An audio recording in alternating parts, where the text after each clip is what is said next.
have one other thing, and it is with great sadness. A dear friend of all of us has passed. Al Thomas, one of Milton's finest citizens, passed away earlier today. There aren't enough words to describe Al Thomas. He was a family man, a man of faith, a businessman, a philanthropist, sportsman, and above all else, a gentleman. Al was devoted to the town of Milton, was a heart and soul of Milton Kiwanis, and dedicated to all veterans. He generously touched countless Milton residents, and we are the beneficiaries of his endless gesture of kindness. So please join us in a moment of silence to remember Al Thomas.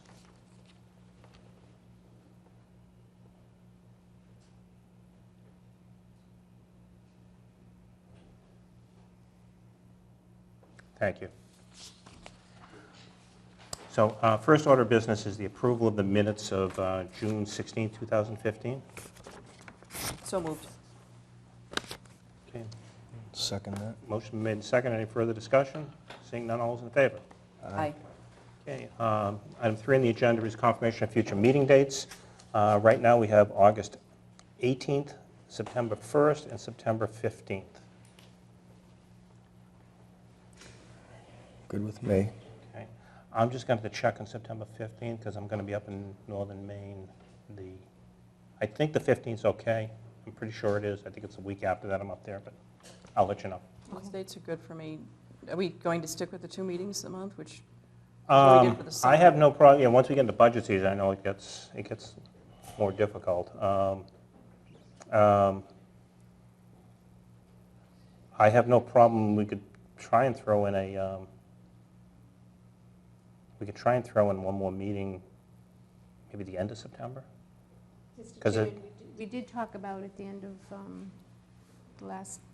maybe around May or June, talking about in the summer going to the 2 meetings, but in the fall, because of the length of our meetings, maybe going to 3 meetings a month.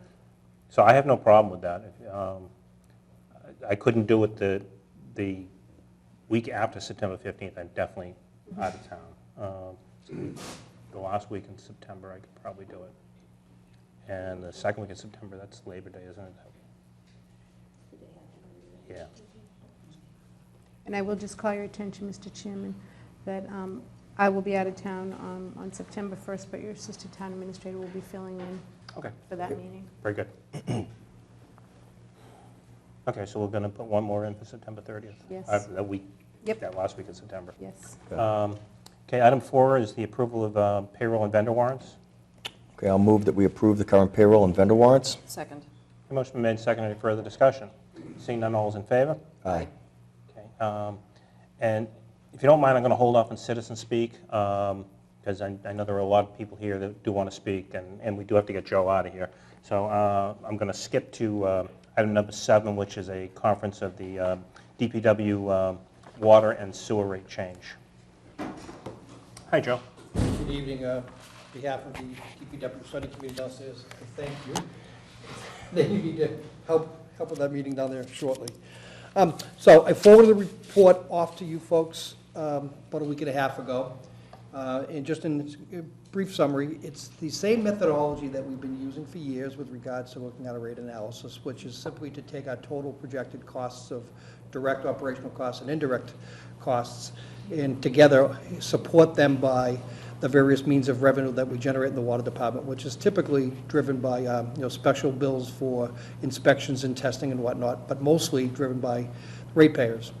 And the report analyzes a forecast of water consumption based on a prior 3-year history, and then looks at what we've done and bases some conservative estimates on what we might look at. This year, as in the past couple of years, we've looked at a projection of a 2% reduction in sales over or below last year's sales level.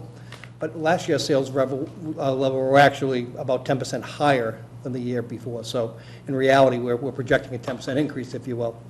But nonetheless, we want to be conservative in maintaining something a little less than the prior year, because if all it takes is one particularly wet summer and irrigation sales drop off, and that's at our highest tier. Typically they're at the tier 4, and that can have a dramatic effect.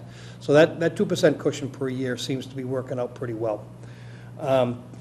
One thing that this report does that no prior year has done is speak to the success, what we think to be the success of the consideration that you folks made last year with the multi-unit tenants, multi-unit residential buildings. If you remember, there was an adjustment made last year on all multi-resident units above 10 or more, and by doing that, we were somewhat concerned, what would happen to the revenues. We did a pretty good analysis, and it showed this year's analysis showed that we in fact hit our revenues despite that. So it seems to be working well. Those folks who felt that they were being penalized by living in a condo situation as opposed to a single-family resident situation seem satisfied. We've, in fact, for the past year, not a single complaint. Good. So it seems to be working well. So the front end of this report speaks to the success of that. We used the same methodology. We assumed that it was so successful we weren't about to change anything again this year. We'd leave it intact. So this year's assuming the same principle, that we continue to give the break to the multi-unit residences. I have a question related to that. How is it working administratively for your staff in terms of doing the manual adjustments? So if you remember, there was a pretty great concern if we did it for all multi-units, so we picked the 10 residential units and above deliberately for that. It's, it's a little bit of a calculation every quarter, but it's not unwieldy, so it is working out pretty well. Good, thank you. So as we've done in the past, and for the first time officially, we are enterprise, but we address the rates separately for water and separately for sewer, because they are two separate business entities, if you will. We have our costs, which what are voted at town meeting. So that's a pre-established amount. Now, clearly, if you remember in years past when the warrant goes to press, all we have is the preliminary assessments from the MWRA. And inevitably, by the time town meeting closes and we get to this point here, at the end of the fiscal year, the MWRA comes up with final assessments, which they have again this year. The preliminary sewer assessment and final sewer assessment are, I believe, are identical. And there is an increase, excuse me, a decrease, slight decrease from what the final water looks like compared to what the preliminary. So But an increase in. But an increase from anyway. the year before. From the year before. I'm sorry, yeah, make that clear. Decrease from the preliminary assessment, which in itself was an increase. So that means that our forecast of direct costs are pretty accurate. There was no large fluctuation in the final assessment. Joe, in terms of MWRA, how did our water usage compare relative to other communities? I know we had a spike in 1 year, but last year we actually were down, I think, relative to the last fiscal year. Yes, so you say as compared to other communities, that's an important distinction because it doesn't really much matter how much you use up or down compared to prior years. It's how much you use Relative. as compared to others. And it's called flow share, because their assessment is based on flow share, how it's divvied up across the utility. Our flow share was up a little bit over last year. I don't have the final numbers with me tonight, but we get monthly reports and then quarterly reports on flow share, and we were up total consumption about 10% over the prior year in sale of water, and our flow share was up about 2% as compared to other communities. Okay. So we were right in the middle of the group. Sewer, we still continue to be tracking lower on the sewer. Our flow share of what we contribute into the sewer system continues to decrease each year. And it's because we've been very aggressive with removal of inflow and infiltration, getting that extraneous flow out of the system, tightening up the system, and finding people that are, have some pumps connected to the sewer system, and asking them to disconnect them. We find it's a measurable benefit. So we're seeing our share go down, by that way. And honestly, it's the success of the MWRA II program. We use every penny that we get, and it's not only do we get their money at low interest and a grant, but we also get dividends by lower assessments in the future. So it's a pretty good program. So we're going to vote separately and discuss separately the water and the sewer. I talked about the costs. The costs come right out of each of the articles, 19 and 20, in this year's meeting. The revenue end of it comes out of what you need to raise from those costs. And then the analysis breaks down, quite frankly, looking at all of the bills we issue for the course year, how many at Tier 1, how many at Tier 2, Tier 3, and make a forecast from there moving forward. And that establishes what we would need to raise at each of those tiers in order to meet that revenue obligation. So with all of that methodology in place, what it really boils down to is that we would need a 4.4% increase in our water rate over last year's. I can give you the numbers of what that means, but we can probably wait till a later part. And then on the sewer, we need a 2% increase on sewer. Now, keep in mind, the largest part of your bill you receive at home is sewer. So what that nets out to be on the average person's bill that they receive is a 3% increase total, on average. The lower tiers, it's a little bit higher, 3.1%. On the remaining three tiers, it's 2.9. But ostensibly, it's a 3% increase net. So what does that mean to folks at home?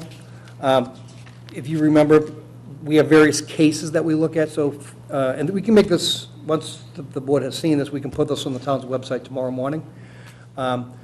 Each of the cases talks about, the type of household you might have and the number of cubic feet you might use in a typical quarter for the various cases, 8 standard cases, and then the average MWRA nuclear family.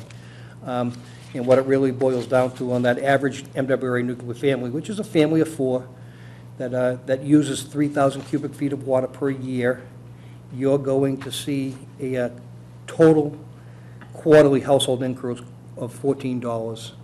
So it's like $56 a year increase over the bill that you've been paying this past year. That's what you would likely see. That's a Tier 2 customer, by the way. Mm-hmm. The highest tier person who uses the most amount of water, typically the heavy irrigators or restaurants and whatnot, will see about a $46 per quarter increase, or about something shy of $200 per year increase over the water bill they're paying this year. So I gave a very quick summary. I hope you all had a chance to review the report that I had sent off. And if you have, you certainly can ask some very detailed questions I'll try to answer. If not, I can get you better answers tomorrow if need be.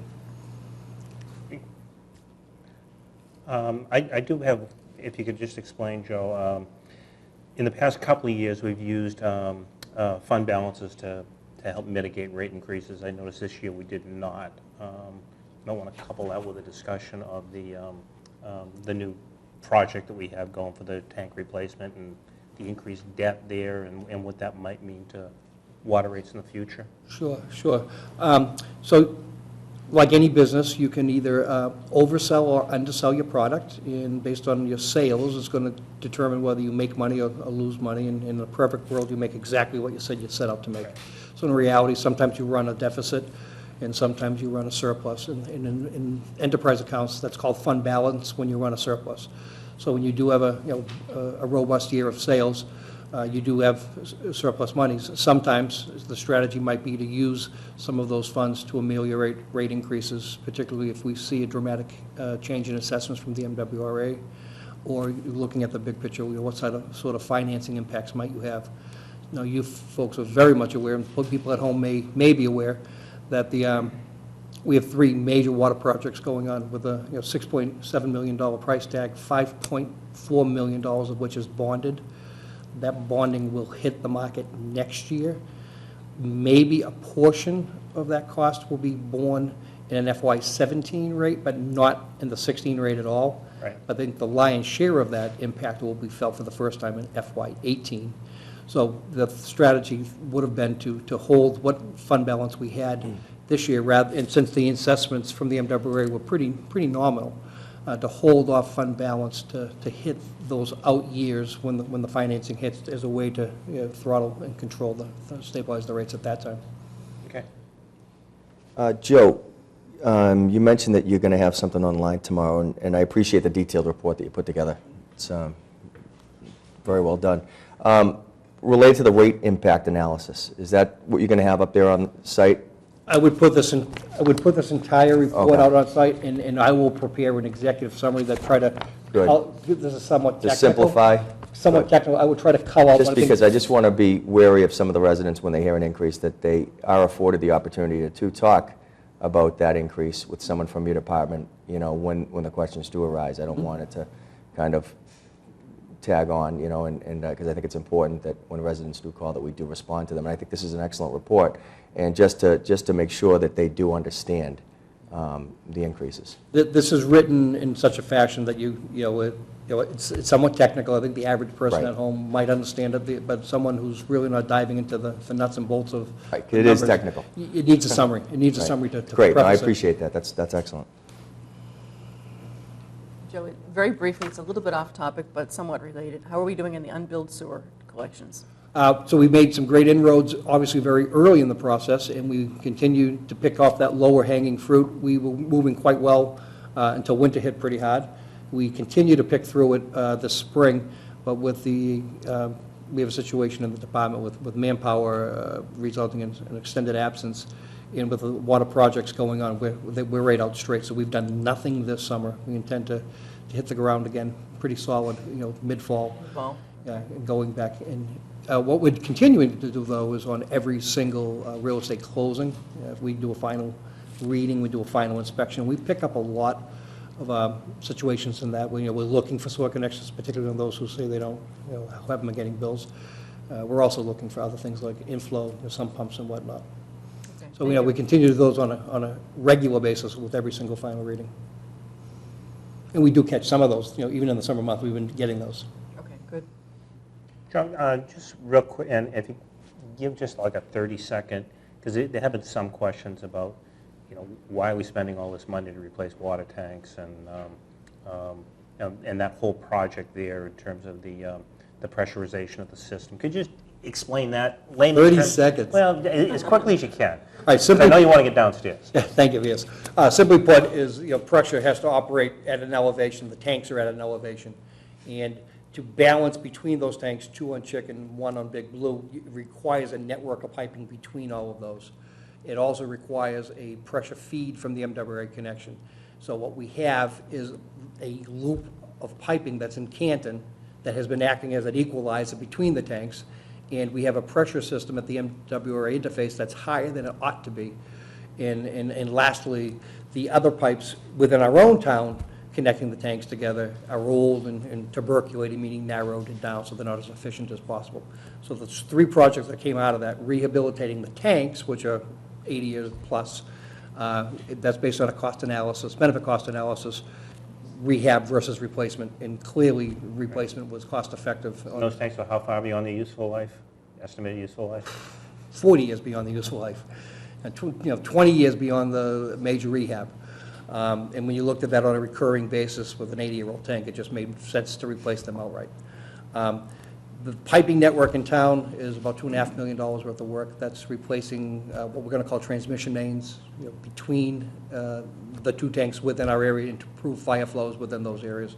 And lastly is the pressure-reducing vault up on Metropolitan Avenue, which is going to act as a throttle at that pressure zone with the MWRA to allow our tanks to drain during the day during high demand and then refill at night to keep that fresh water. Remember that situation we talked about with, to keep the water in the tanks fresh, because anything more than a day and a half, couple days, chlorine drops off, water quality drops off, and public health threats become a question.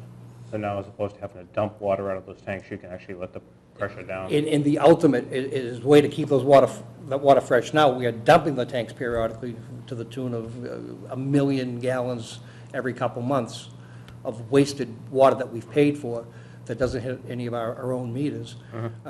This prevents that. This will prevent that forevermore.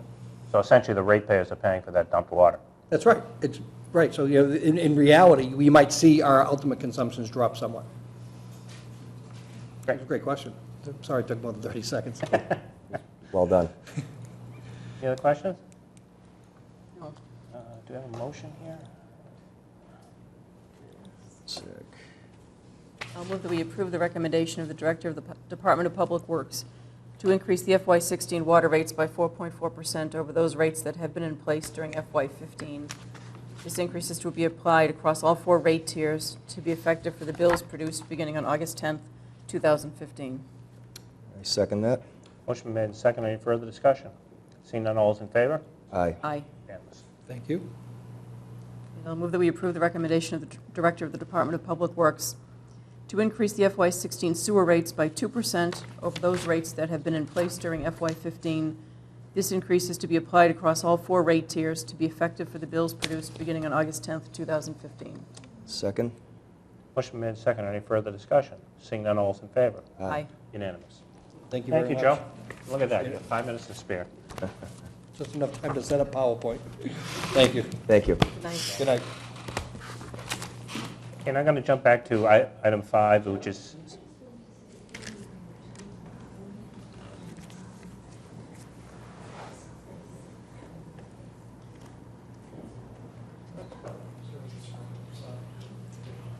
I'm going to jump back to item 5, which is citizen speak. And I do ask if, because I know a lot of people here are here to talk about the hillside development project.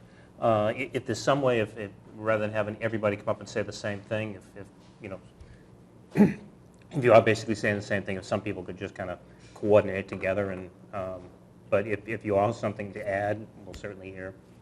I just don't want to get into a repetitive kind of situation, that's all. So if anybody would like to address the board? Just a quick question. Would you prefer that people address their comments at the time the item's on the agenda? Or do you want? No, I'd rather not have it a back and forth. I'd rather have, if people have anything, citizen speak would be the proper time.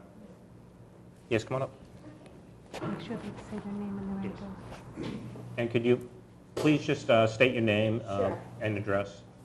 Hi, I'm Judy George. I live at 52 Ford Ranch Road in Milton. Judy? I've been Judy. asked, Judy, how are hi you? everybody.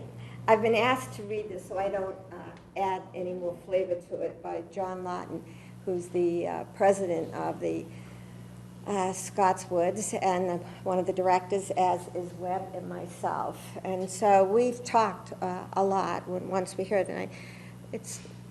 So if you don't mind. So, good evening. My name is Judy George. I live at 52 Ford Ranch Road and have been in a butter to the Fandry property for 50 years. Actually knew Mr. Hamilton when he was a kid. I'm also on the board of the directors of the Scotswoods Protection Fund.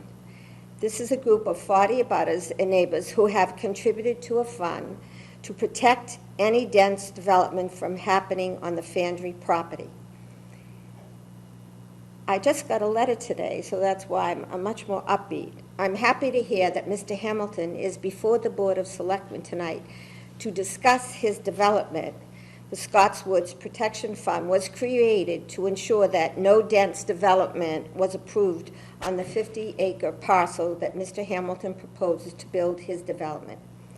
On behalf of the abutters in the Scotswoods Protection Fund, I would like the Board of Selectmen to understand the following. The abutters are in favor of supporting an up to 12 single-family home cluster development with access to Ford Ranch Road, which, by the way, is exactly right beside me. So I've never been against Ford Ranch Road being, oh, I'm not supposed to add any flavor. John's going to be watching, he's testing me. Mr. Hamilton and the town of Milton have understood for almost 2 years that single-family home development has always passionately been supported by the neighbors and the neighborhood. We are committed to supporting a development providing that the plan is fully understood and design plans inclusive of reasonable setbacks, elevation, roadway design, stormwater containment design, and wetlands encroachment are fully understood. And I think if we all started on the wrong foot in all of this, in the very beginning, if we had been more persuasive, we should, as a neighbor, persuaded Mr. Hamilton to meet with us. That's my added flavor, and I think we would have been much further along. The abutters are also in favor of supporting the plan and not opposing the plan, inclusive of agreeing to not appeal the plan, providing Mr. Hamilton communicates and discusses the key aspects outlined above to the abutters, which we think is fair. It is also important to note that under no circumstances will the abutters of Scotts Woods Protection Fund support any plan that contains the prospect of a 40B development. That means we're not going to sign a document that said, oh, by the way, if it doesn't, support building single-family homes, you're on board for a 40B, friendly 40B. I don't know, what's a friendly 40B? I haven't heard about this friendly 40B stuff, but whatever. The Scotts Woods Protection Fund also strongly opposes any idea or thought of the Board of Selectmen of signing a local initiative project letter, LIP, for any project associated with the Fandry property off Hillside Street. So I'd like, more than anything, to work, I know Paul's been working very closely with Mr. Hamilton, but I would like to make this happen. It means probably more to me, having lived here my whole life in Milton and being right beside my house, that the idea of dense population would destroy, would crush everybody in that neighborhood. So we want to make this happen. And of course, a developer has to make money, and we want him to make money at the same time. And we think the new proposal that has been put forth, that I just got today, the kindness of Mr. Hurley. I had never seen this letter till an hour before I arrived here, and I was grateful that you sent that to me, because it turned the whole meeting around for us. Thank you, and thank you very much for listening to me. I hope I was fast. You're very fast.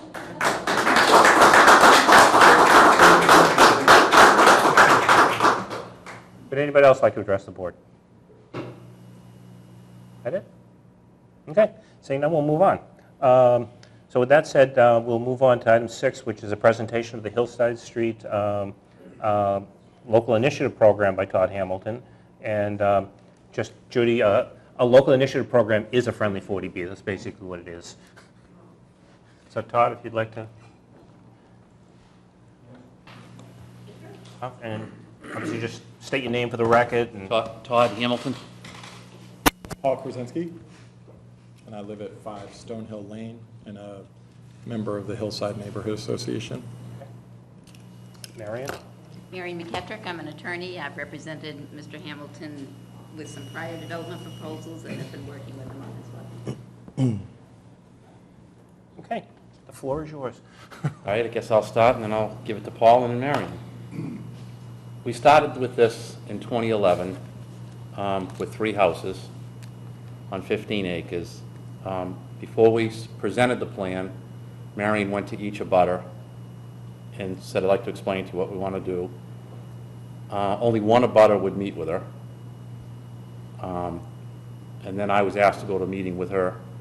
We went back to the McDonough's house and we met and we talked about it. We filed the plan with the planning board for 3 lots, open space development. We met all the requirements under the bylaw. Everyone, town council even backed us up on this. And some of the abutters said no to it. It's not happening, and Mr. Whiteside said no to it, and that was the end of it. Since then, we filed for another lot, a Form A lot, in addition to the 3 lots, which we got approved by a planning board, which was appealed by Jim Corliss to Superior Court, which we won, then appealed to the 3-panel judge, which we won, which the town spent about $35,000 of taxpayers' money on for senseless, but that's what we did. And after that, I had no choice but 40B. And I was getting ready to file the 40B, and Henry's went in, so it kicked me out for 12 months. And I had to wait 12 months because my project was denied for a cooling off period. So I waited 12 and 12, which is 24 months. And over the 24 months, Judy and Mr. Driscoll and a few other people, we met in this room, I think it was December of 2012, to try and work something out. And we went around and around on it. We never got anywhere with it. We did work at it, and that kind of fizzled out. And 2013 or so. And then I got a call, that was in March of 2013, 2014, it was right around the corner. I got a call from John Lawton that he wanted to work with me on this 8-lot development. I said, it doesn't work.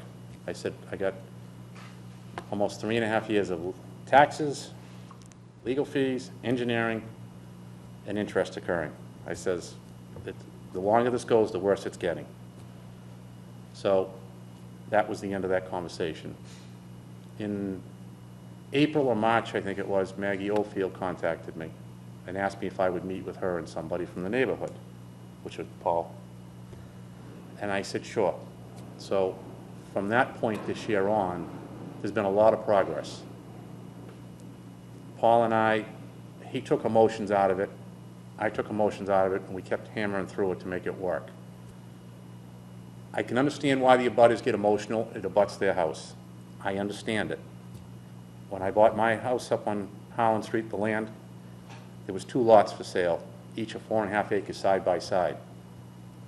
I didn't need both lots, but I bought the other one because I knew if I didn't, I was going to have a house on top of me.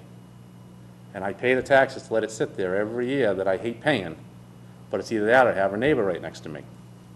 So that's the choice I had, and I had to live with it. But Paul and I got very far on this thing.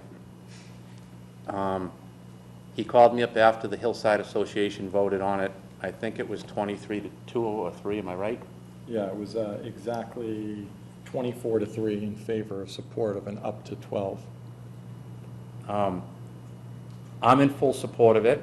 I'm in full support of bringing a bridge in from Ford Ranch Road, doing it the way everybody wants to do it. But if I don't have full support from the neighborhood and I file this plan and I come into this town and it gets approved and an abutter appeals it, I have another 12-month cooling period from the time it's denied. So I could waste another 2 years. I've already wasted 36 months. I can't go forward because this thing's been like this.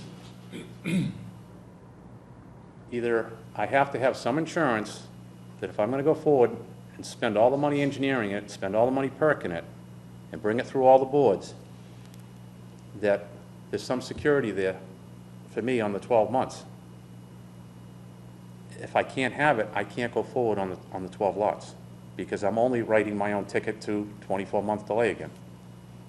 And unfortunately, after Paul and I got the agreement just about wrapped up, and after the vote, I get a letter from the attorney, from Mr. Corliss, that if you sell that lot or build or do anything, we will appeal and file a lawsuit again. So he's basically forced me into a corner to tell me he's going to litigate and keep it going. And if that's the case, I need insurance. If that's not going to go, I need the selectmen to work with me on a LIP project that we can all work together on if he appeals it. I'm only asking the selectmen to back it if somebody appeals it or a board denies it. I'm not asking them to back it if it doesn't perk. It has nothing to do with the selectmen or the neighbors. That doesn't perk, it doesn't perk. But, or some type of thing that we can all assure that we can go forward. And that's, you know, where I'm at. And I'd like Paul to speak if I said something wrong or said something I didn't say. It was all wrong. Okay. Just kidding. Thank you for hearing us out tonight. I think, one, you'll hear a lot of agreement. It was great to hear Judy's commentary representing the abutters and other neighbors. You know, I think we'll hear a lot of agreement tonight. Agreement that everyone seems to now want up to 12 lots, single-family cluster development.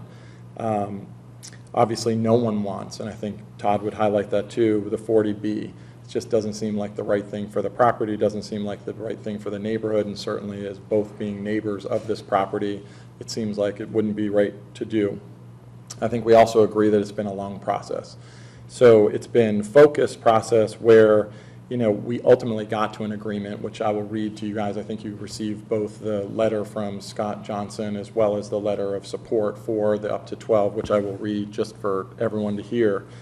I think the challenge has been that really looking at this appeal, tonight was really the first time that we heard that there is full support for up to 12 and that there won't be an appeal for that. I still think that, you know, we need to continue to push that forward. I think we all are at the finish line and need to kind of move forward. However, what ultimately, as of July 22nd, kind of broke down some of the negotiations was the fact that there wasn't an assurance that if we move through this process, what happens. So I had reached out to legal counsel to represent me personally in the Hillside Neighborhood Association to really understand what the cooling off period means. So I'll read kind of two things, but first I wanted to read, just for everyone's benefit, the letter that was sent to Hamilton Realty. So dear Mr. Hamilton, we, the Hillside Neighborhood Association, are writing to inform you that we agree to support and not oppose a single-family detached home cluster development of up to 12 lots. There were 2 meetings of the HNA, Hillside Neighborhood Association, on April 21st and May 4th, 2015 to discuss this plan. During the second meeting, there was a formal vote conducted and tallied by HNA President Scott Johnson, and this vote resulted in a strong support for the up to 12 cluster home development, with the final vote tally being 24-3 in favor of up to 12 lots. The purpose of this letter is to show our agreement to facilitate approval of an up to 12 lot cluster home development on the site and parcels off Hillside Street and Ford Ranch Road. Given this strong support from the Hillside Neighborhood Association, Hamilton Realty will conduct the percolation test, or perk test, and formal wetland survey on the property to determine the carrying capacity of the land of how many lots can be developed, but up to 12 lots. Hamilton Realty also will file the necessary applications for approval for the up to 12 lot plan with public boards and public officials. The development will require approvals by town officials and public boards and commissions, including but not limited to the Milton Board of Appeals, the Milton Planning Board, the Milton Conservation Commission, the Building Commissioner of the Town of Milton, and the Milton Town Engineer and Department of Public Works. Such applications will include but are not limited to an application for 1 or more variances from the Board of Appeals, the application for single-family cluster development from the Planning Board, and a notice of intent to the Milton Conservation Commission. If the project receives, and I think this is really important, if the project receives all the necessary town approvals but is subsequently appealed, notwithstanding those approvals, it is understood that Hamilton Realty will pursue a residential development under Local Initiative Chapter 40B project. The parties acknowledge that the public boards, commissions, and officials have duties and responsibilities determined by the laws and regulations of the Commonwealth of Massachusetts, the town bylaws, and town regulations. Therefore, it is not possible for this agreement to control the outcome of any hearing or applications to public entities such as those listed. The parties acknowledge that all physical characteristics of the property and whether those characteristics would allow the development to proceed are not yet completely known and will become, even though the percolation tests, a formal wetland survey, and any other testing required by Hamilton Realty. Don't worry, I'm almost done.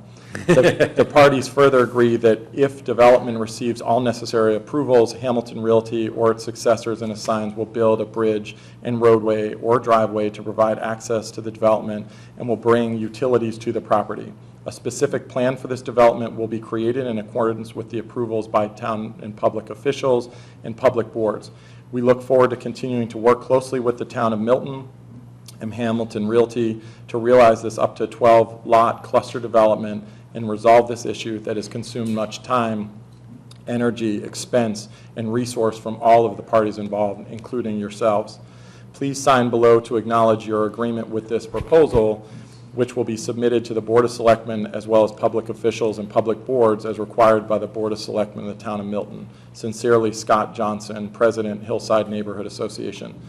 And so that letter was submitted to you guys, I believe, last night or earlier today.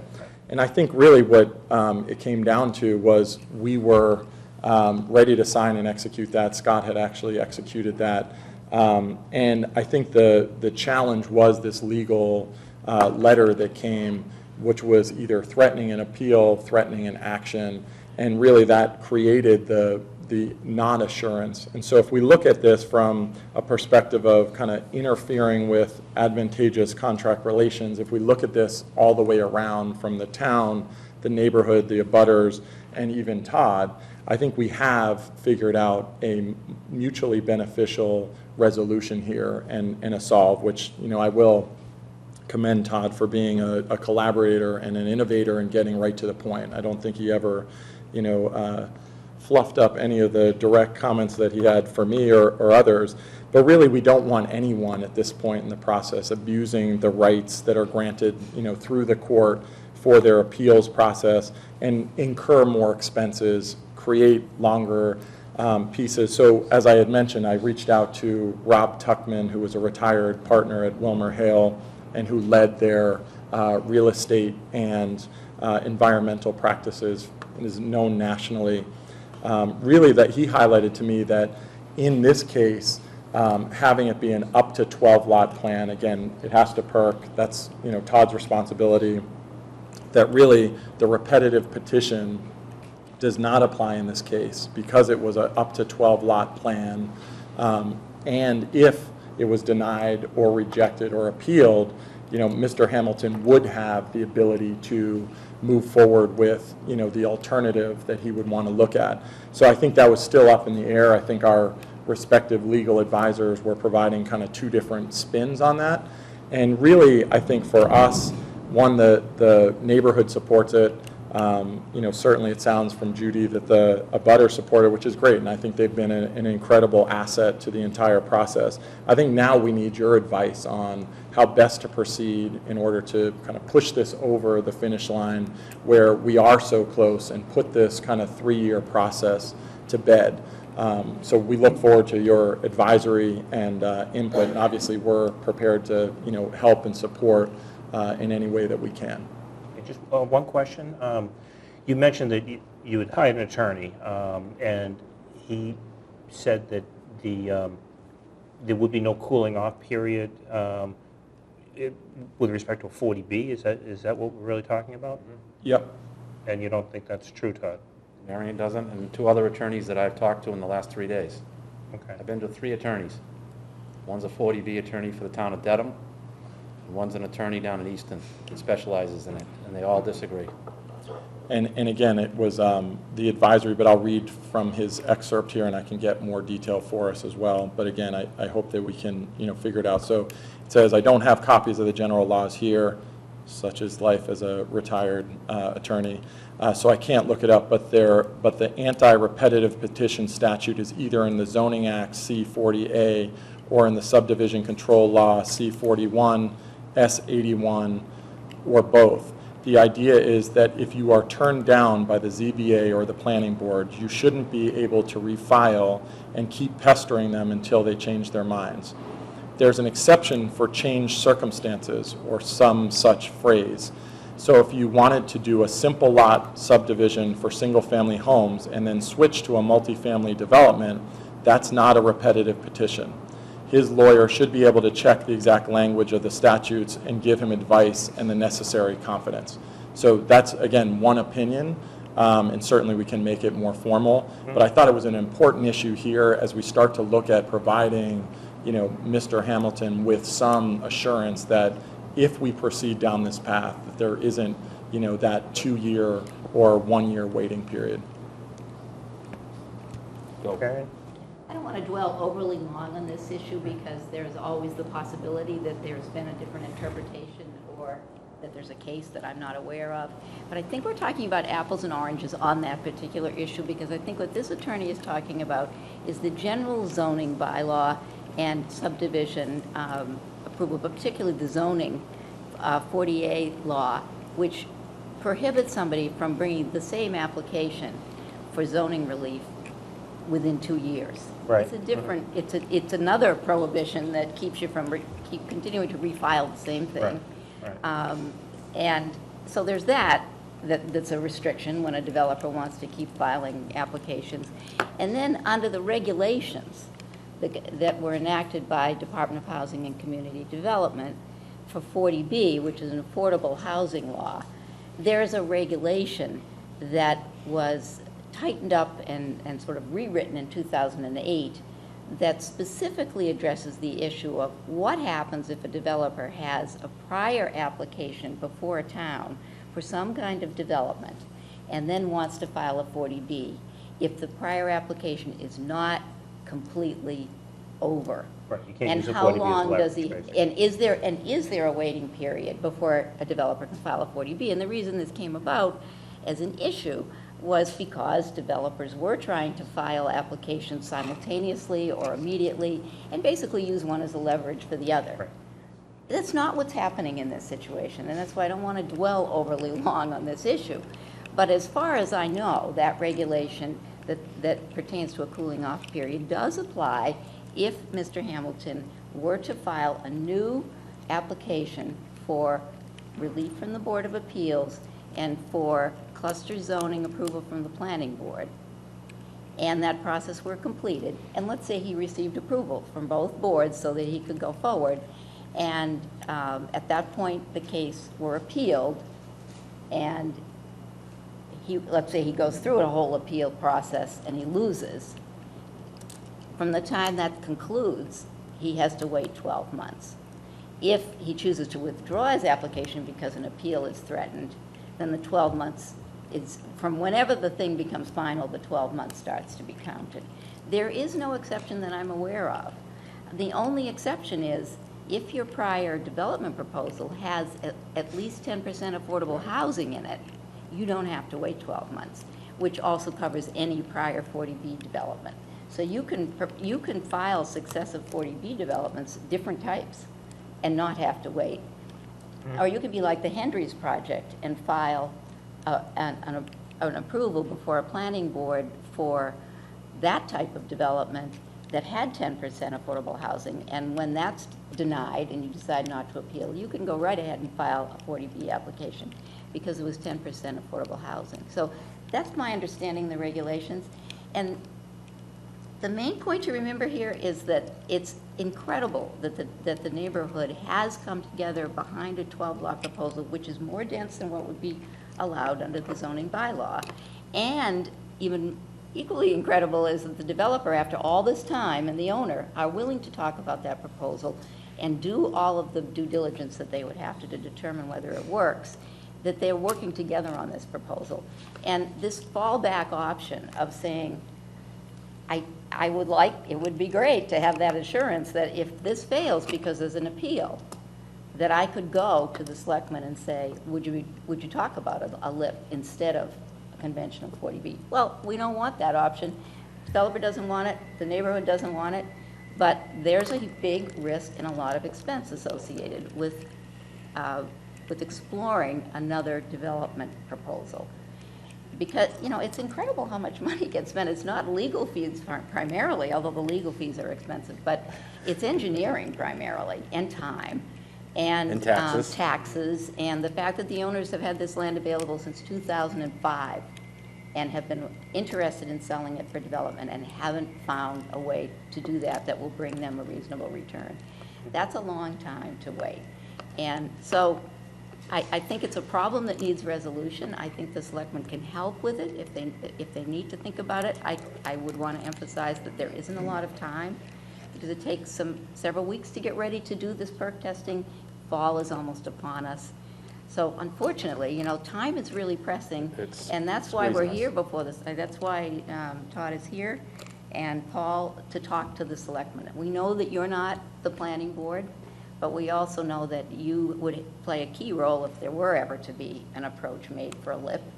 And we want you to think about that, whether, if that appeal should happen, are you willing to say, we would be willing to sit down and talk about a LIP? We can see why it would be necessary at that point. Can I ask another question, Todd, or from whoever, I guess?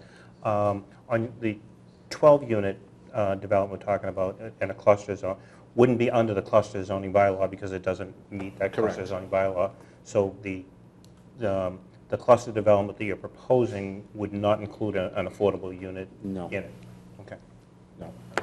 And there's no way to do that. My understanding from listening to Marion is that if we're 10% affordable, which would be one unit in that case, then you could proceed with a 40B should a get appealed. I mean, unfortunately, what you would end up having to I do is understand when add you're more talking about units. $1.5 million homes, that's a lot to give up. Yeah.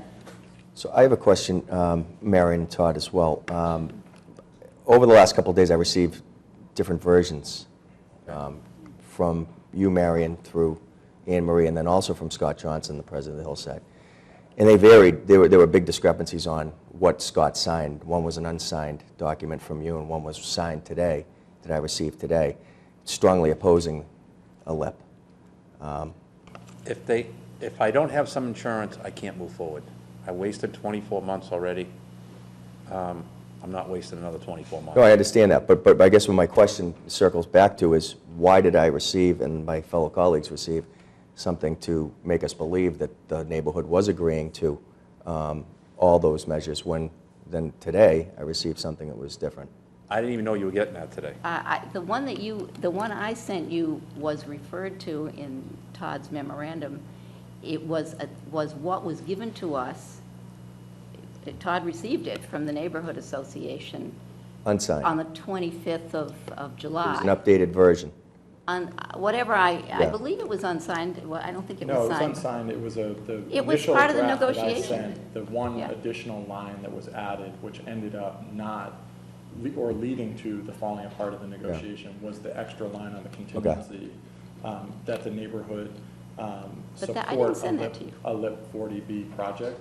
And so we weren't going to sign that. You know, obviously, it's not, none of us, as we highlighted today, support a 40B. Certainly, we don't, as the Hillside Neighborhood Just for Association. clarification, I just want to be clear, because the one I received today, signed from Scott Johnson, was strongly opposing that they were in favor of up to 12, but strongly opposing. I had a similar question related to that, because we did receive the July, well, it's not, the copy we have is not signed, but it's dated July 25th, but I thought that was what Paul just read. That's what I read. That's what you just read? Yeah. So it's a little confusing, because that letter says it's understood that Hamilton would pursue a LIP, but the letter we got today, signed by Scott Johnson, said the neighborhood is opposed to a LIP. So, Well, it doesn't mean that the neighborhood supports it. No, okay, so it's just that it's just a recognition. I just want to be clear that Yeah, it's it just sounded a for little clarity. It Yeah, sounded a so little there- different from what you were saying tonight. Yeah, so what I maybe- read let's just and what I clarify. asked, sure. So the Scott Johnson, knowing that this meeting was happening with the Board of Selectmen, felt as though the neighborhood had to have its own voice to let you understand where our position was. That was the first document that you received, where he highlighted the opposition as far as the suitability for that property for a 40B. That was the first bit. The second attachment that he had is the 25th letter that I wrote, which also highlights the fact that we understand that there's only one other option here, and that we had been placed in this predicament, I will say, by the fact that there had been a legal action taken by Mr. Corliss against the town of Milton, and that legal action was threatened to continue should access be anything off of Ford Ranch Road. So that led to the question, or off of the driveway. So I think that led to Scott Johnson highlighting, if this meeting is going to happen about our support for a LIP or any 40B project for that matter, that was not something we were going to sign. That was not something that we wanted. So you have the July 25th version, which highlights we understand what the alternatives are. It did not highlight support for that. And Scott's further clarification was his highlighting of, here was the agreement, here was the support of up to 12, and here was why he didn't feel, in representing the neighborhood, that it was suitable for characteristics of a 40B. So those are two documents that you guys received today. All right, so I guess for clarity's sake, so you're saying that in this letter says it's understood that Hamilton would pursue a residential development under a LIP, and a LIP obviously means it's a friendly 40B, it's not a hostile 40B. So I guess the neighborhood is saying through this letter that they understand that Hamilton will pursue it. The only way he can pursue it is by an agreement with the town through the Board of Selectmen. Is that correct? Correct. And what we Absolutely, highlighted, you'd be a co-applicant. That's what a LIP is. and what our statement in that paragraph specifically means is that we understand that process. We understood too that as the neighbors, we could not grant that to Mr. Hamilton. It would have to come here, but it was not something that we were prepared to support. It was just, we had knowledge that that was the alternative. I just wanted to clarify that, because Yeah, no, thank they you did for- seem to thank you be a both for little bit clarifying. inconsistent, but Yeah, that clarifies the it. reason that letter was given to you was because it was sent to Mr. Hamilton as the proposal that had been agreed upon by the neighborhood association. And we were basically sort of stopped at that point. Mr. Hamilton had originally requested additional language in that letter with more, more talk, more of a condition to his agreement that he get an assurance that the selectmen would look at a lift. I mean, I can't go forward for another 24 months. I just wasted 36 months. We couldn't get agreement on that, they couldn't, in the actual letter of agreement. So, and we had planned to come to the selectmen anyway. If we'd reached agreement on that letter, we would have been able to come to you and say, here, we have the letter, now we'd like to talk to you about this. So what we're saying is, we have this form of agreement, I think that's what's been agreed to, is the letter that Paul read to you, and that we want you, the selectmen, to think about whether you could give encouragement to the idea that if there's an appeal of this 12-lot proposal, which seems to be the final good alternative that's been put forward for this site, that you would say, we would talk to you about that, we will work with you on that. We have no proposal for you. You know when you agree to a LIP, it's when you sign the application, which is the end of a process of developing a project. Just as Judy George was saying, we have a 12-lot concept here, but we don't have a plan yet, and she wants to see the details. So There is a every plan is like There is a that. plan that's been out there. I've given it to Paul. The Yes. whole neighborhood saw the 12 lots. Yes, It shows the road going out to Ford Ranch Road. yep. I know Mr. Corliss doesn't want us using our own driveway, which is fine. We'll put the bridge in, and he can keep our driveway, but maybe he can pay the taxes on it. Because I'm not going to pay it if I can't use it. And I'm fine with that, but I cannot go forward anymore, because one day Paul calls me, we're all set to go. One day I get something in the lawyer's letter. Another day I get, we're not doing this. It keeps doing this. And if anybody was sitting in my shoes at this table spending what I'm spending, you'd be in the same position saying, hey, I could spend until March getting this thing permitted. That's 8 or 9 months. It's all approved. And Mr. Coles decides he doesn't like it now, and he appeals it. So I wasted 8 months and all that money, and then I can start my cooling off period from then.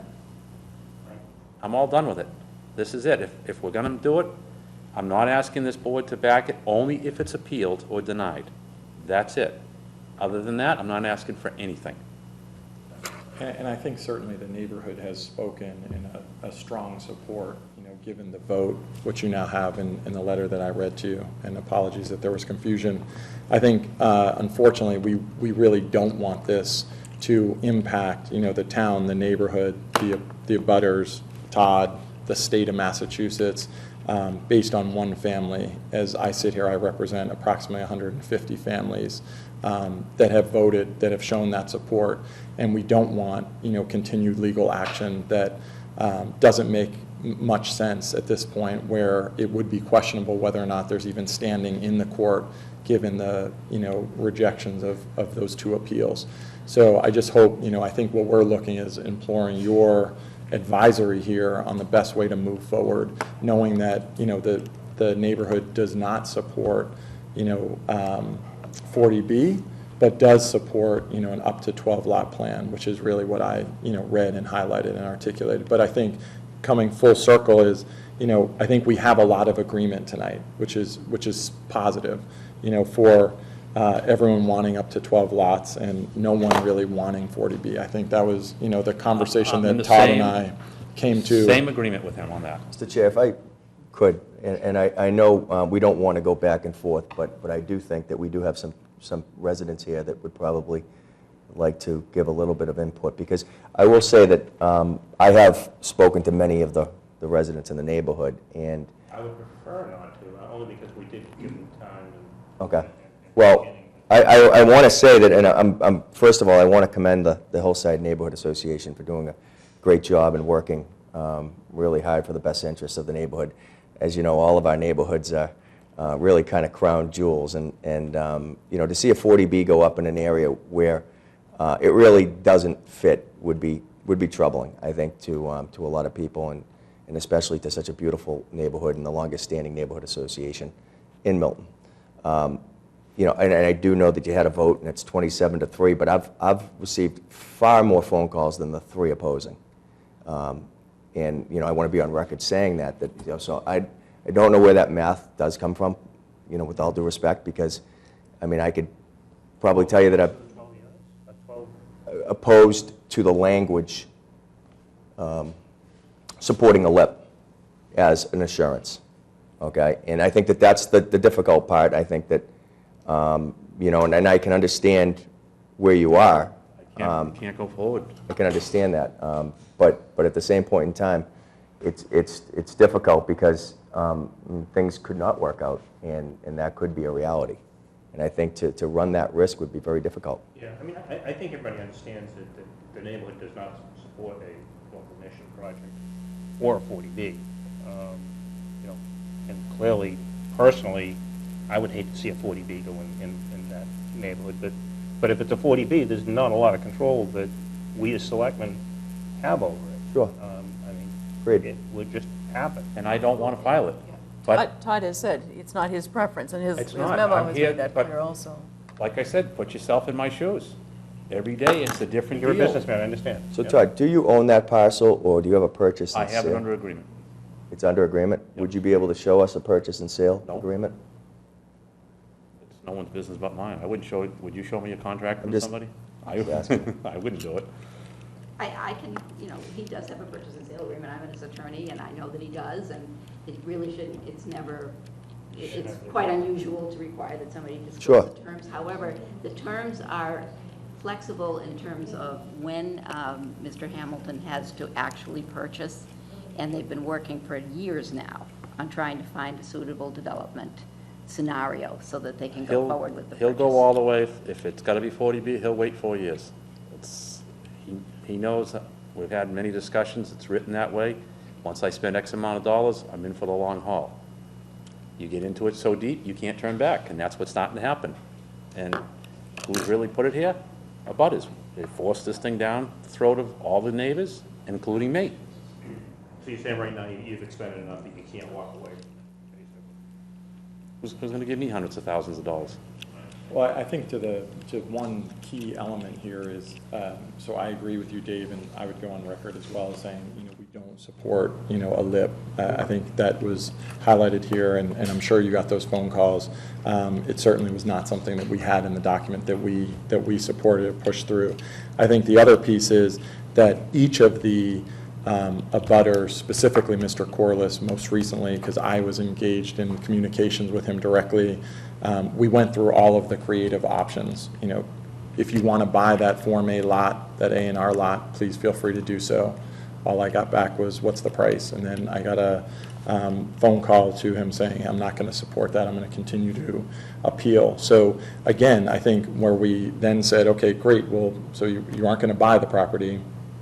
He's going to sell the property, put it up for sale, and ultimately got a legal letter. So at this point, I think you do have strong support, and again, I think you're right, there was not, it's very hard with 140 to 150 families to get them all in the same place to vote. I think by proxy, the H&A voted on the support of up to 12.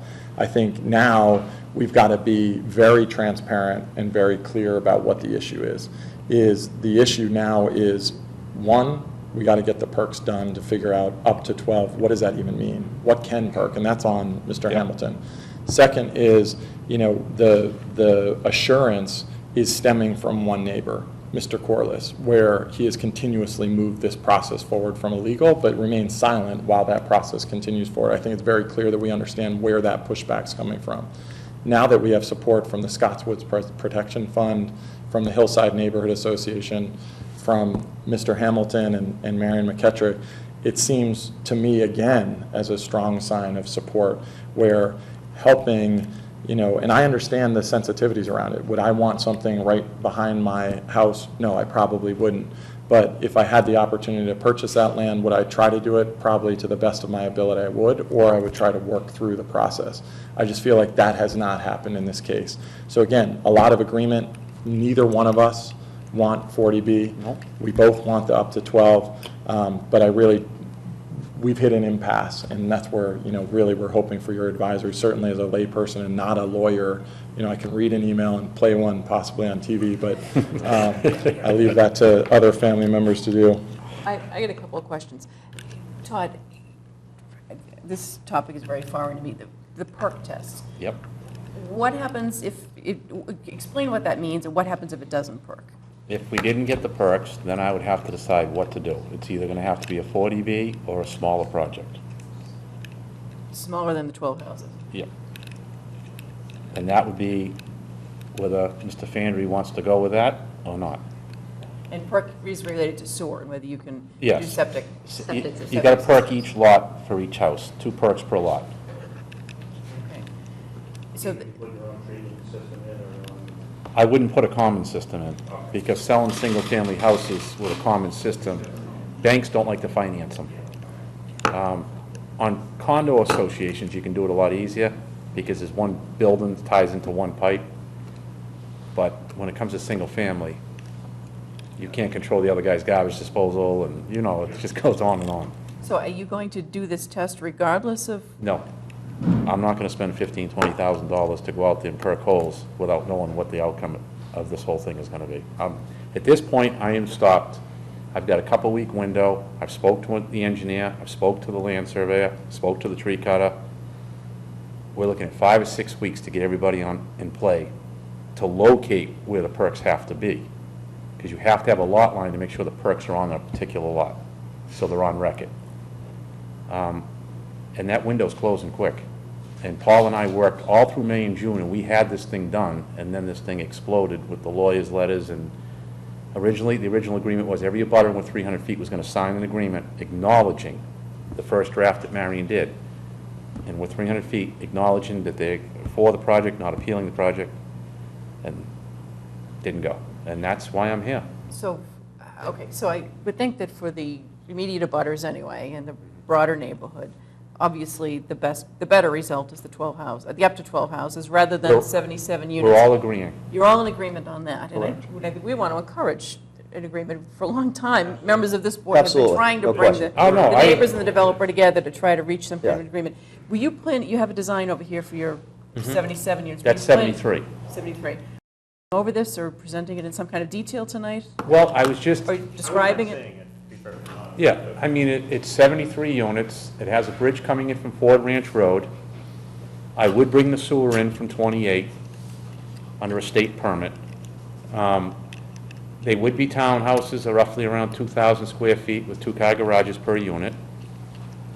The only plus to the project for the real town is you're looking at $700,000 a year in tax income with very little impact to schools. But I don't even want to do the project. I want to do the 12. I want to move forward.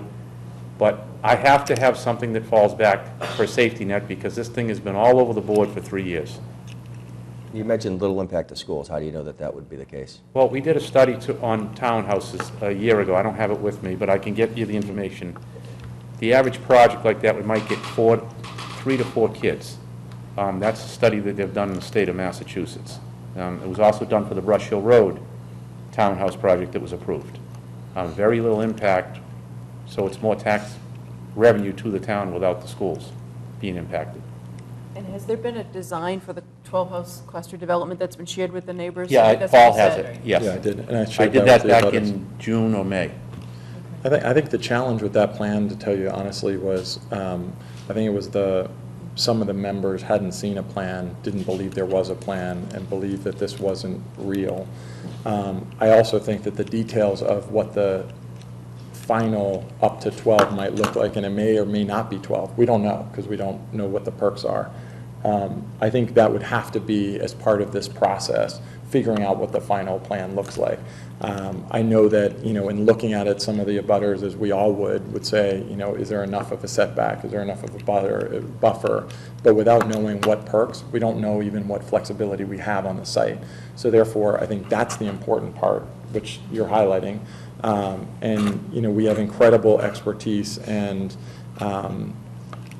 experts up with Bob Daler working for Tetra Tech and being known kind of around the world from an engineering perspective, certainly Webb Collins from a real estate perspective, and Webb had highlighted that he had conversations with Mr. Corliss even up until, the last couple of days, which he can, certainly highlight, but that it was supportive of the up to 12 lot with some stipulations. Again, I haven't seen that, and if that was an assurance that we could get from Mr. Corliss, I think, Mr. Hamilton would feel much more comfortable, and certainly the neighbors would. Depends what the stipulations are.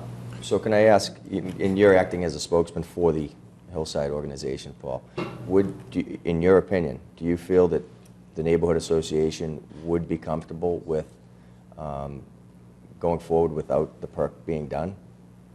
Well, I think as it stands today, one of the things that we highlighted in the letter that I read was that we are comfortable today moving forward with the up to 12 lot plan today. But I think that if the given the perks perks. come back, if it comes back and it has to be a smaller project of 40B, I mean. I think they're supportive of that as well. Do you think that you have the assurances of the neighborhood that they're okay without it being done prior to know where they stand? Yeah, I think they do, because I think where we highlighted up to 12 lots, which said, given the percolation, given the characteristics of the topography of that land, if it's less, we know that is possibly a more favorable I only say result. that because I don't feel as if, and I've met with a lot of your neighbors, they would be comfortable with that.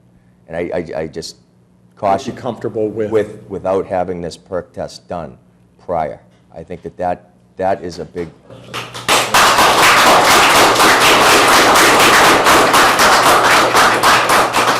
I wouldn't feel comfortable, voting or giving my assurance as a member of the board. I don't know about my colleagues. But what is the assurance we're giving exactly? Well, having those perk tests done prior, okay, and I know you said it's $15,000, $20,000 out of your pocket, but I think that for a project of that magnitude, I think it's Not interested in it. Not interested in wasting 3 or 4 weeks with a wild card. Well, it would be a wild card if it turned out not coming back and you throwing a 40B in there. Then it would be a real wild card. Well,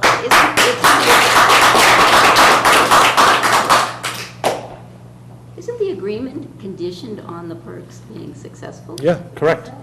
that's a what condition I of the just read. agreement. Why would I go do it without an agreement in place? So I don't understand what the question is. Why would I step forward without an agreement in place? The agreement requires that the perk test be done and that you be able to. Yeah, it's in the letter. I understand that it's in the letter. I'm just asking if you were going to do it. You said you weren't going to do it. Not until the agreement's signed. What I'm asking is that, but that's a conditional basis, I think, just if I might jump in. Yeah. The biggest condition is, I don't think Mr. Hamilton's going to sign the agreement without some assurance that if there is an appeal, that he has a backup plan. Correct. So the perk kind of gets irrelevant. He's not, once he signs it, then. Once he's I saying sign that it, he's David, gonna I'm perk moving it. forward. Okay. I'm going to go perk. And I just said to you guys a few minutes ago, I've got a small window to get a team together to get this thing designed to locate where to put perks. Okay, all I'm doing is just cautioning and I'm being concerned on, for the fact that I believe that it should be done prior, okay? And because I've heard plenty of the neighbors. It's not happening. Excuse me, it is getting really, I mean, I understand you're passionate about this, and we all understand that, but it really does get disruptive with all the applying. It is actually, can I just read Yep. the paragraph? So, given this strong support from the Hillside Neighborhood Association, Hamilton Realty will conduct the percolation tests and formal wetland survey on the property to determine the carrying capacity of the land and how many lots can be developed. Hamilton will also file necessary applications for approval for up to 12 lot plan with public boards and public officials. So that's part of the contingency of this, which is we sign this, we actually have to do the perks. So that wasn't something that we sign it and then, so I just want to make sure that we're clear on that.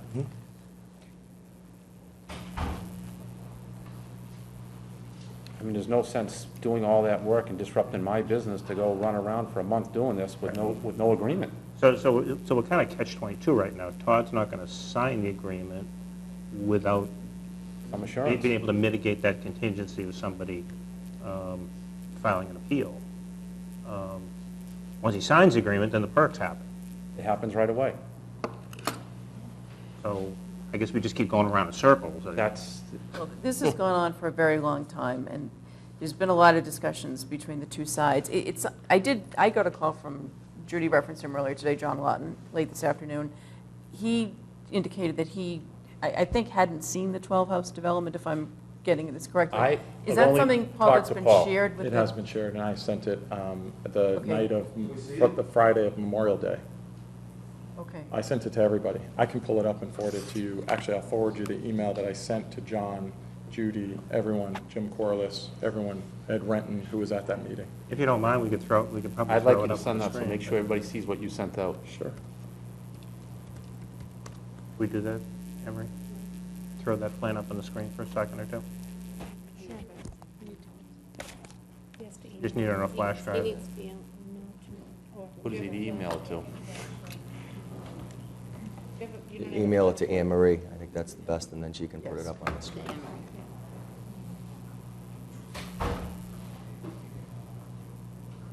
You won't be able to grab email off that. You won't be able to grab email off of that, so, get it on a flash drive. I don't.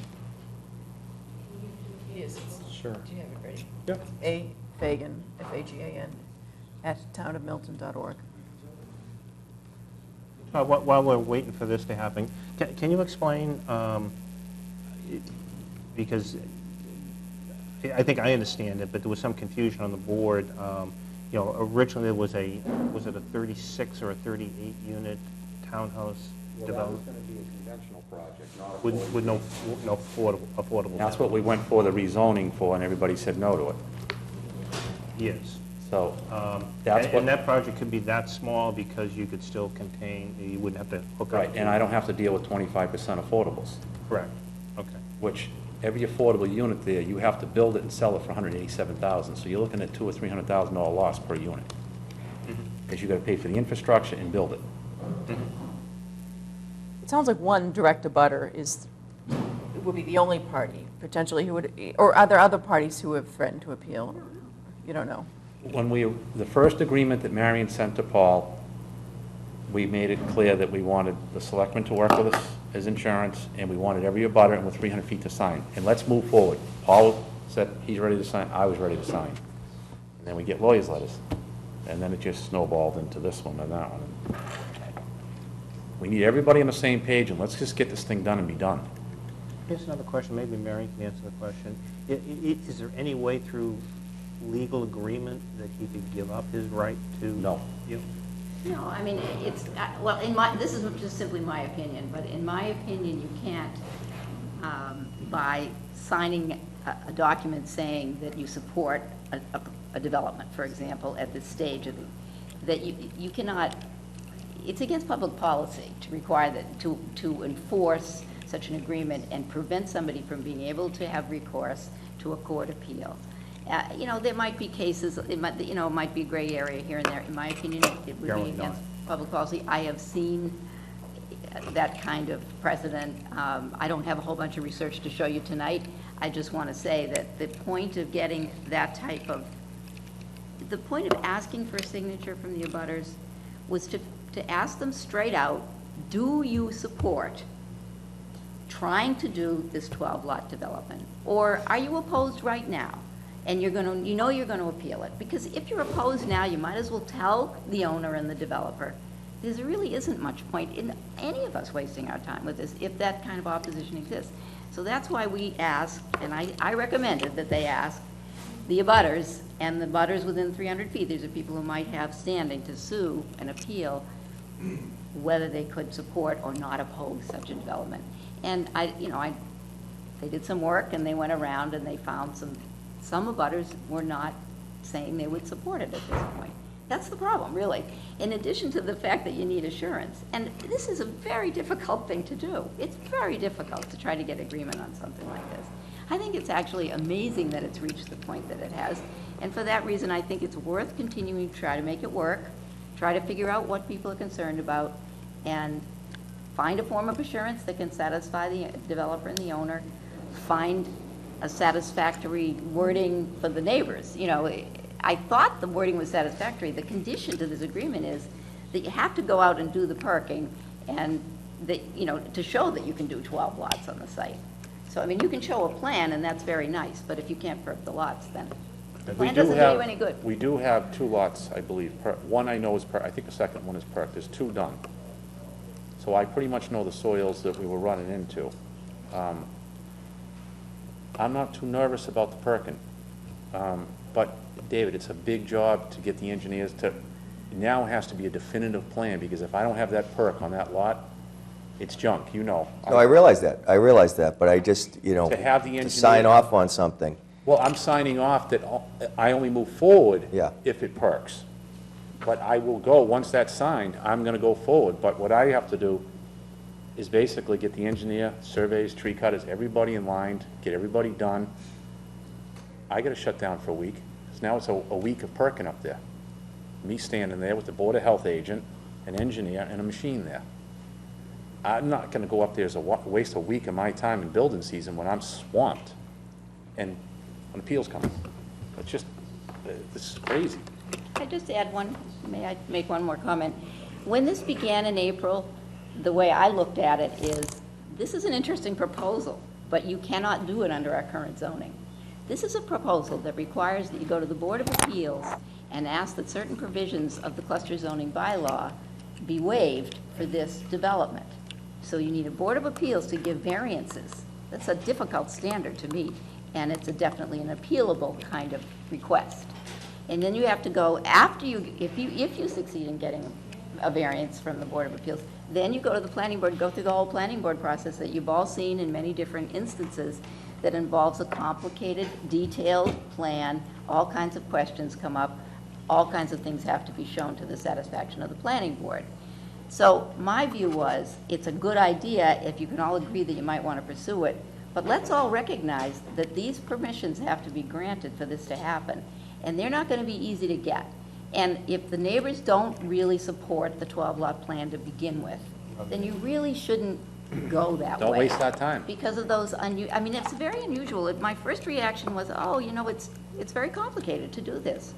Can you really achieve this? Is there even any possibility? And I said, well, if you can get the neighbors to say they support it, then I think you might have a chance of having the support of those boards in the end if you have a good plan. So that's how it started. That's why the neighbors are being asked whether they support. It's basically a polling process. I mean, do they or don't they? And if not, why? And, you know, it's hard when you get this close and you feel you might have most people but not everybody. You have to win the ones that remain or try to convince them that this is the right thing to do. And I guess Judy read I hope we can do that. She read her comment and her statement. I think that was representing, if I understand correctly, and we should hear it again, and maybe you have that copy of abutters, Scott's Woods protection, and direct abutter support for up to 12 lots. Right. If that's the case, then technically that should be representative of all of those parties. Should we make that assumption? Is that a fair assumption, or is there someone here that doesn't feel that way? Or if they know, yeah. This is your 12 house. That was sent out to everybody. Okay, yeah, and let's just clarify, because you're right, Todd. The reason we're showing it is because we've had at least one He can prove. resident has said he Yeah. didn't receive a copy of it. But this was not something that the Board of Selectmen would ever be adjudicating. This would go to the planning board and This the is the Board of planning Appeals. board. But the question here is, you know, people are saying, or at least one person is saying that not everyone has seen the design. So we have the design, we'll ask that it be emailed out to the full neighborhood association. Again, I think we should probably, Paul, if you could do that.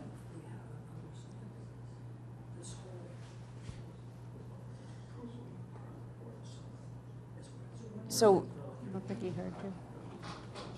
First meeting, right now it's nothing. So I really want to talk about this issue and get it straightened out. Sure. So I think we should clarify what, because I think there was some confusion coming in here based on the different letters we were getting. But what you're really asking, you have this, and Scott Johnson has signed this agreement, is that correct? Correct. Okay. So the selectmen are not being asked to sign anything. We're just being asked to indicate that we would, Work with us on a lip if it was appealed or denied. Only- obviously- Not if it doesn't perk. That has nothing to do with it. Not if it doesn't perk. That was something we needed to clarify. Only those two issues. Right, and that's Denial something- or appeal. Denial by a board, Board of Appeals And an- Or appealed. With it. Or appealed by an abutter. I thought it was just appealed by an abutter, but if there's a denial without, Well, If there's just a Mr. Whiteside denial. has been historically the one why we're not here in the 3 lots. So, I mean, he's another wildcat.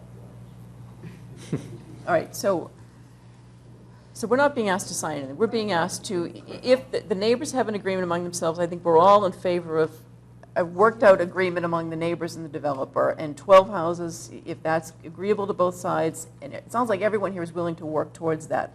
The only question is, if there's an appeal, the developer's got a lengthy delay, litigation expense, he's lost some additional money from having done the perk tests for something that's not going to go forward, or could Another potentially $50,000 or require a lengthy $60,000 delay in before you go engineering. forward. So that's really the narrow focus you're asking us. You have an agreement among the two sides. Would we be willing at some point to entertain discussions with you about a LIP? As I understand it, those discussions would involve public meetings, there'd be a lot of public input. We may or may not ultimately decide to, And that the could go all the way design. down to the end. I mean, that's, so I So understand. the design or the proposal, whether it's 73 units or some other number, may not be something that the board would ultimately agree with, but Correct. at least would be something that we could have a discussion with you about, Todd, if you were to have an appeal from an approval by the Board of Appeals or the planning board. I think that puts it in a nutshell, yeah.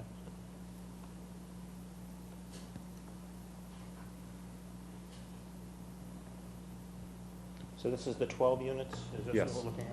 Yeah. I'm sorry, I think Judy had a question. I will, Yes, I guess I'm trying not to be the only person, because I know Webb wants to talk, but I think it's really important that the reason we didn't even, we saw this last minute was actually in that sketch, there's a house in the middle of the driveway that had, so we threw up our hands and said, we can't even look at it and get around it. I think that was a quick sketch. That's why it sounded like that we weren't for it, up to 12. The 12 is supposed to be flipped. It's supposed to be on the other side of that. That's all, it just has to be, if you took the 12 and you went like this, it's supposed to be on the other side of the road. okay. It came through, it just got flipped on the wrong side. That's all it is. If you want, I'll have it corrected in the morning. It couldn't go there, it wouldn't fit there. Does the 12-house development include the A&R lot, or is that separate? That 12th lot is the A&R lot. That is the lot. It's only 11, really, that the planning board is going to approve. The 12th lot is already approved. But that would be part of that other lot, the A&R lot would be part of the 12-house development. Yeah. I think that was a question that Yes. that Mr. Lawton had also. Yeah, it is part of it. I mean, this plan was emailed out. I sent it to Paul. When he asked me for something, I sent it to him, and he said to me, I'm sending it out to everybody. So clarification, Mr. Lawton did see this plan. Mr. Lawton referenced that he did not see this plan today? Unless it's possible I misunderstood it, but he had questions about the A&R lot. He wants the real plan. John's argument was, that's not really a plan, that's a sketch, that what he was hoping to agree is to see something, the vision that Todd had for this up to 12. That's what he was looking for. Okay. Yeah. That is my vision right there. I mean, the wetlands border the whole property. I can't change much to it. It may be a little shift here or there to make a property line, but you can see the property line and you can see the wetlands. It pretty much dictates where you're going to put everything. It'll move a little here or there, but the 11 lots are not going to change dramatically. It's, And not only that, I think again, the perks are going to dictate, you've got to this shift a plan- line a little bit what here or this there. plan Things. looks And like. the other thing I could point out too is if this did go forward with the 12 units or 9, or whatever the number of units are, it would have to go through the whole site plan review by the planning board, the Correct. ZBA, and in And that there would be conservation. public hearings. There would be many cases to look specifically at what the houses are going to look like, the specific design. That would all come out. In I'm that not going to build the houses. I'm not designing the houses. I'll either put the road in, or I'm going to sell the whole package with the lots. I'm not building it. Okay. I just sold another big development. I'm going into retirement mode. I'm done. I've had enough. But whoever does develop it would have to go before the planning board for a site plan review. Oh. And that would certainly include, you know, an indication of Each exactly lot- what everything's going to look like.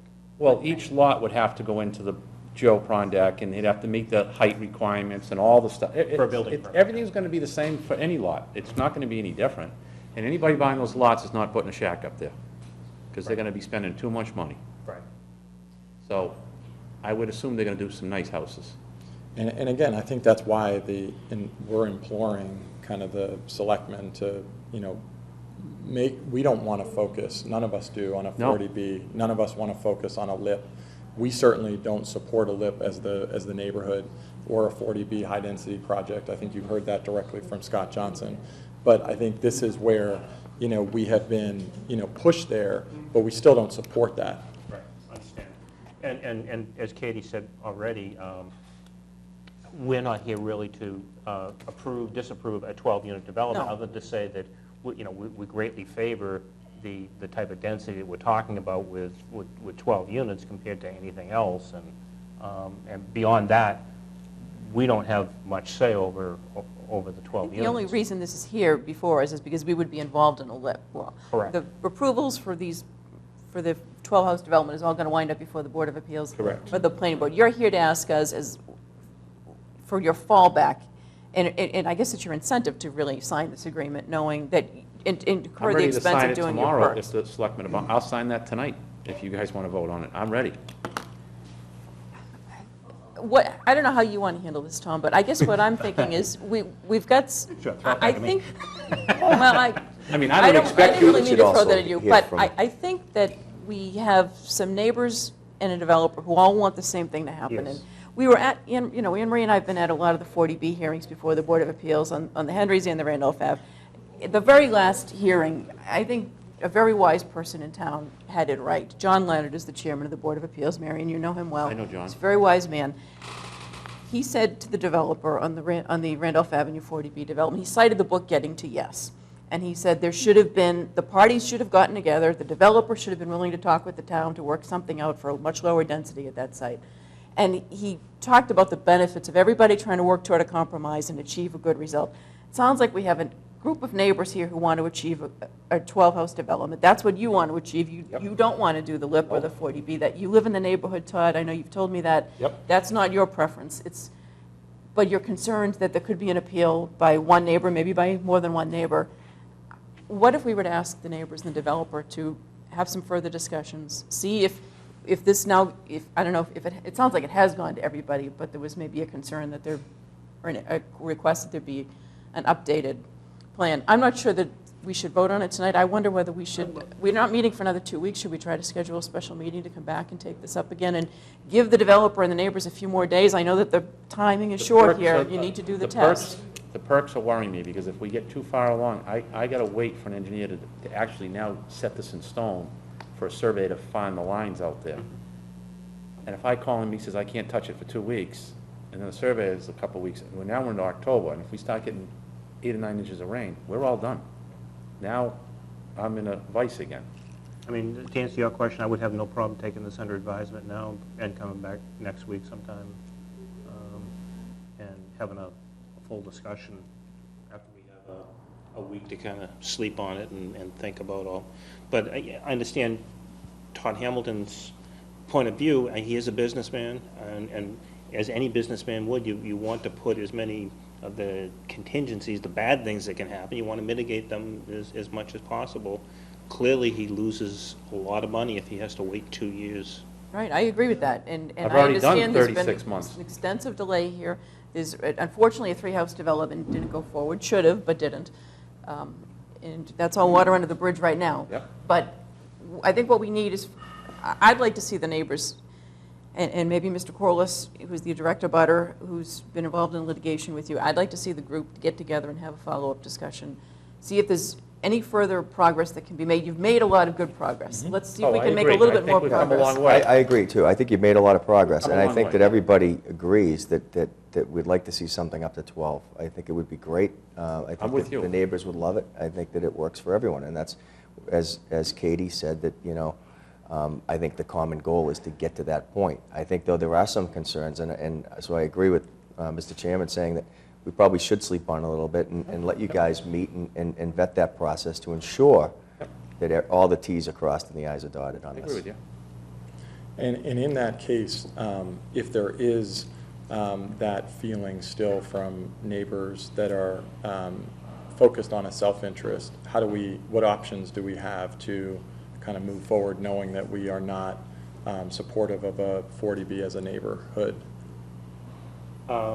I honestly don't have an answer for that. I mean, I really I don't either. I've been going in circles in my head for 2 weeks on this. You know, I mean, I guess it really, if what's going to get the 12 units done is the Board of Selectmen agreeing to something like this, I don't know if we will come together and do that, but, I mean, I think everybody in this room does not want to see 73 units, does not want to see 90 units, if that's what a 40B winds up being. You know, but on the other hand, we don't want to be the one that kills 12-unit development or less by not taking action either. So, I mean, it's a really tough decision. There needs to be buy-in by the immediate abutters, because we have a much bigger neighborhood here. It's a beautiful neighborhood, it's a special place in town, and, you know, let's try to see if we can preserve the character of this neighborhood by trying to get the parties, you know, to hear. The selectmen are being asked to consider entering into discussions to pursue a LIP. That's what the developer has asked us to do. Yep. I think we should wait at least a few days. If we were to wait a week, how is that going to affect the perk tests and the timing? I'm going to still call the engineer tomorrow, just to get a feel and tell him that we could be a week out of getting something agreed. You know, what's his schedule, where he's at. And I will report that to Anne Marie tomorrow, once I get a hold of him. Yep. I do want to say 2 things. This whole process, and the one person that's really not getting a lot of praise and thanks for is Paul. Because without him, this would be a 40B, because I was done. I was going in a big circle. And I know some of the people, you know, I just met Paul in May through Maggie Oldfield, and, you know, some of them I know have accused him like he's trying to work with me or help me. No, he's trying to make this thing work for everybody. And that's what he said to me when we met. He goes, let's not do this with emotions, let's do it with common sense. And I never forgot that. We met at Maggie's place, at their nursery. And I just want to say, you know, I know he's tried hard. Webb Collins has worked on this an awful lot. Bob Dale has. And if there's a different way to ensure this without the LIP, I'm willing to listen. I want to make it work, and I want to get this all behind us. But it's the gap is closing, and it's noosing us tighter and tighter. And I know, I just wanted to make it clear that there's a lot of good communication. The only person I communicate with right now is Paul. I have had a meeting with Webb and Bob Dale. I thought it was productive. And I'm willing to do meetings with whoever, as long as it's civil and, you know, there to get something productive done. Just wanted that. I have Yeah. one question. Okay, quickly, please. Let's say that we can't perk the 12 houses. What is the, I'm asking Mr. Hamilton this, what's the minimum amount of houses that will work on this property before we go to the LIP or the? I'd have to get you an answer. I have to speak to Mr. Fandry, and then I can get back to everybody. We've never really discussed that. He's more, this has How many been, months has it been? to be honest with you, if you want to go down that path with me, he doesn't even want to talk about 12 lots. That took me almost 2.5 months, as Paul knows, going back and forth with Fandry. Fandry wants to file a 40B. Fandry lives in Needham. He could care less what happens. He wants to maximize his money. So I worked on him with the agreement I had, as well as working with Paul. We're just trying to figure out what our risk is, that's all. Well, If I it understand doesn't that. work 12, I didn't want to go back to him. It was hard enough to get him to 12. I want to go back to him now and beat him up some more, and then he's going to turn around and say to me, you know what, I'm done. It's 40B. You know, I'm in the middle of this as well as being in the neighborhood. So let's try and get the thing perked. We've got 1 perked or 2 perked already, so we're looking at 10 more perks. The sooner the better we get in there, the better we all have the answers. So let's keep the spirit of goodwill alive here and going, and get the sides working together, and take a little bit of time for us to give it a little bit of thought, and for the parties to try to see if there's anything further progress that can be made. And again, there's no pride of authorship. I think, again, Webb, Bob Daler, Marion, Todd have all worked in really tight collaboration with some tight communication over the last 2.5 months. I think we're at a good place. I think we just need to, if we needed to take a further week, I think there's active conversations happening even, throughout today and yesterday. So I think we'll continue that process. But we appreciate you listening and the, very informed questions that you guys asked as well. So thank you for But please do really- continue that process Oh, no. even over the next week, because Paul and I spoke if you can twice figure out today. another way, We you know, talk that- every day about this. Can I make one 2-minute summary? very quickly, Webb, but Thank you. The best way to move forward is the theme that I would just want to present. We were there. We had everything all squared away until this last minute blip came onto the table. In terms of 40B, everyone knows that if we end up in 40B, it's going to be war. I mean, everyone made it very plain and clear. Todd knows it, everybody knows it, and the issue of 20 months, 12 months, 24 months, whatever time delay doesn't make any difference. Because if you're under those circumstances, who cares? They're going to the end. The best way to move forward is for just us, like you have done a very good job at, putting us together again, and we'll just sit down and work out how we're going to get around the very deep and real lip concern. Thank you.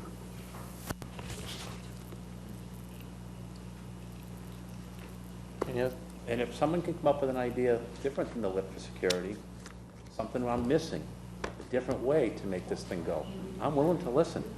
Well, I want to thank you guys for coming in and giving your presentation. Appreciate it, and Todd and Paul. And I want to thank the neighbors for coming in as well. I do think that you guys will get to a good resolution on this. I hope you're right. let's just work towards that common goal, that's all. Yeah. But, okay. So when will we continue this until, Tom? Well, if we get together, is everybody free next Tuesday? We do a next Tuesday meeting? Sure. Yes. Week from today?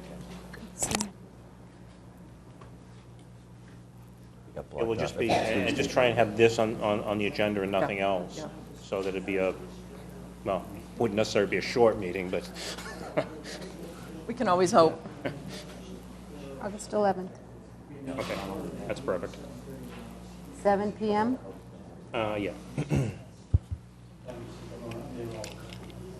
Okay, thank you, Todd. Thank you. Thank you all. Thank you. Thank you. Good luck. Just ready to go for a run?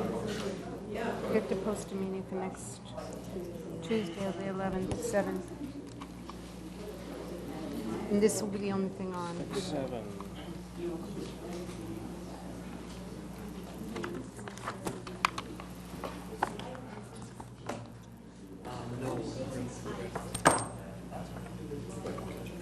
We should catch up tomorrow. In the afternoon, Paul, I'm tied up this morning.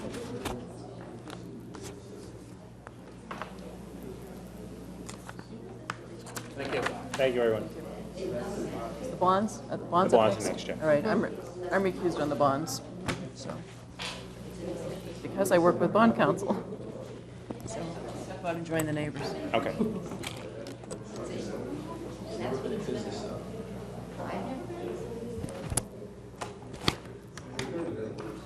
Attorneys get involved in business all the time.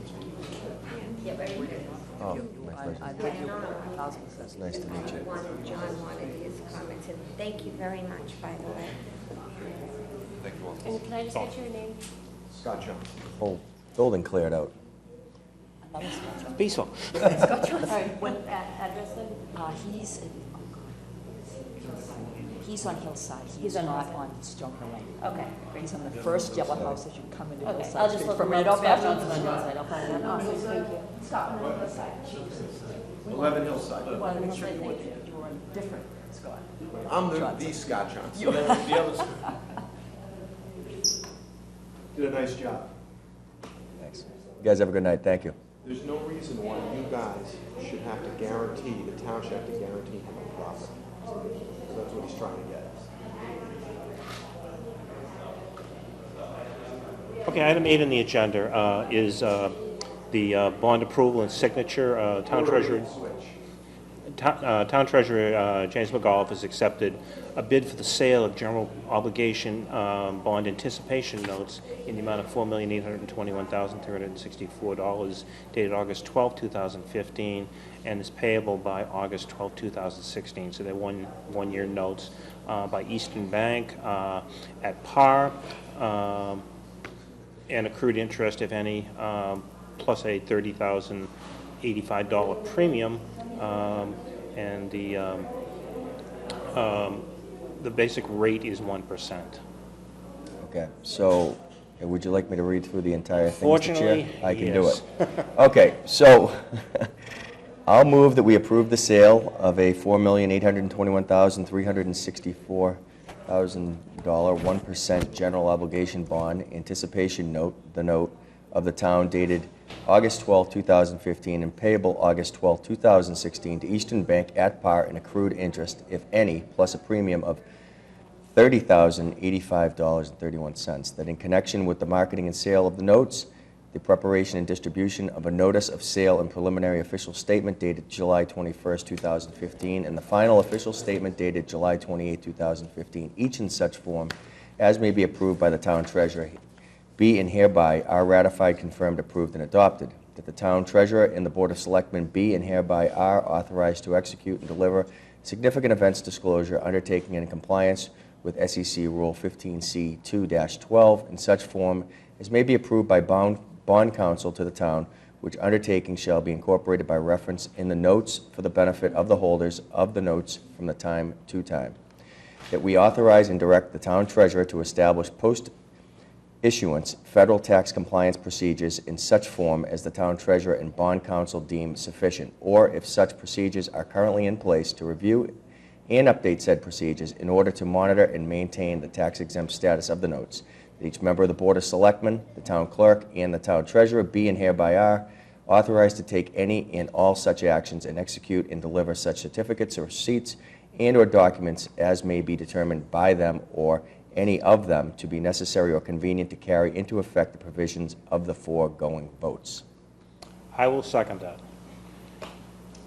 Any discussion? Seeing none, all those in favor? Aye. Unanimous, one abstention. That was a mouthful. Yes, wasn't it? Wait till you see the actual bond ones, they're even worse. Okay.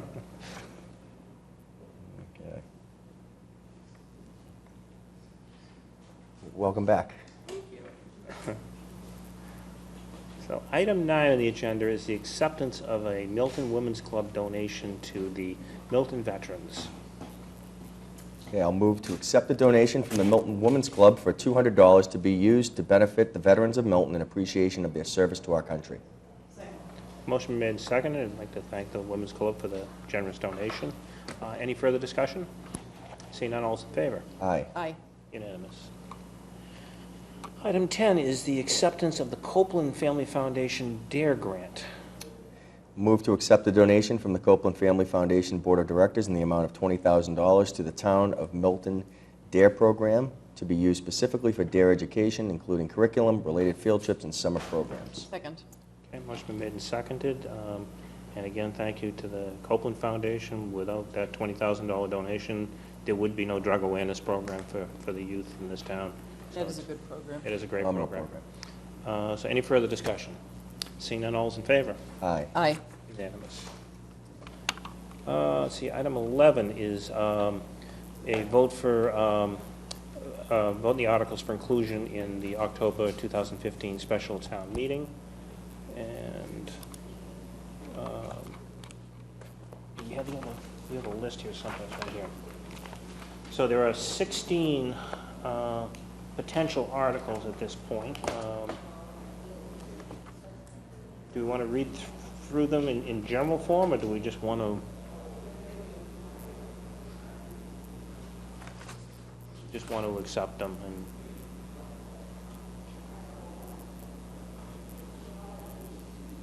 I'll take it either way. I don't really have a preference. A don't- lot of them are planning board articles, but Yeah, most of them are planning Most board of them are articles. planning board. And all we really have is, we don't I'm even have okay any with articles, accepting so- them.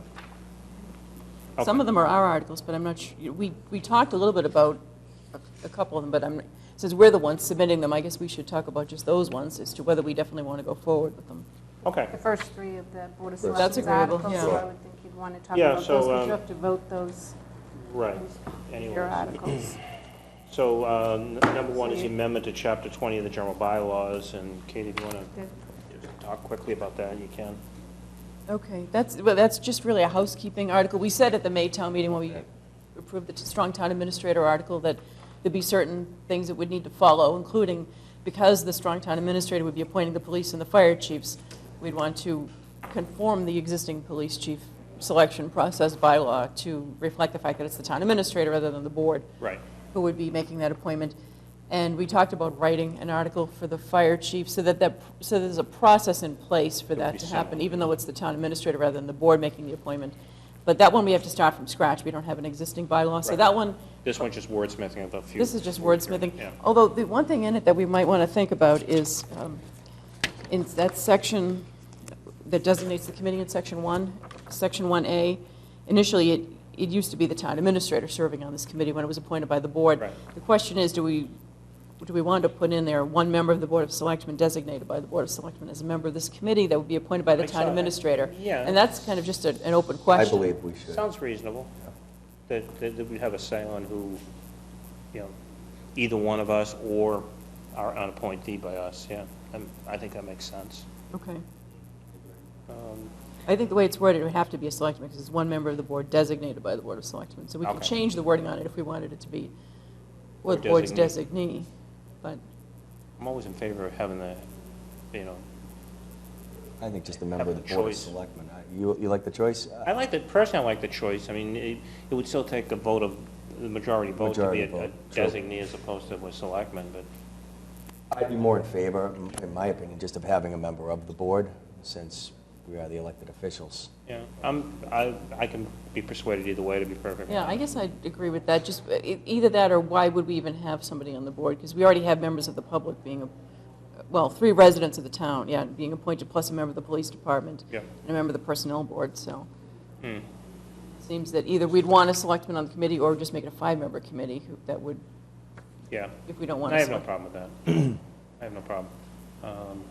I guess my only other question is just timing of that, because this isn't a home rule petition, this will be effective upon the October 15th vote. Yeah. And we clearly won't have the home rule petition back by that point, so technically we'll have a bylaw that, We don't know, we could. We might, We we might, might, yeah. We don't know.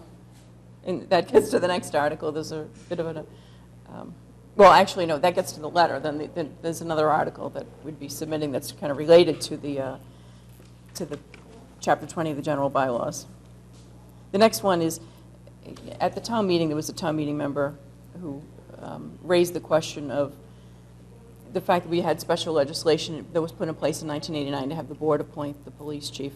And there's 2 things. There's that special act that was enacted in 1989. Section 1 references the fact that the position is exempt from civil service. Mhm. Section 2 is the section that says the board would make the appointment of the police chief subject to the bylaw, which is what we've just talked about amending through the first article. The second one is a home rule petition that would amend Section 2 of Chapter 272 of the Acts of 1989, which would just clarify in the 1989 Act that the special legislation we've submitted for the strong town administrator, would not override that.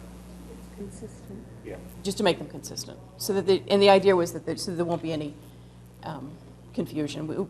Town council thought that the new town administrator act that we've submitted to the legislature would supersede the 1989 act. But in case there were any question of confusion, and it was raised by one town meeting member that there could be some confusion, this would eliminate that and would just make the 2 of them consistent.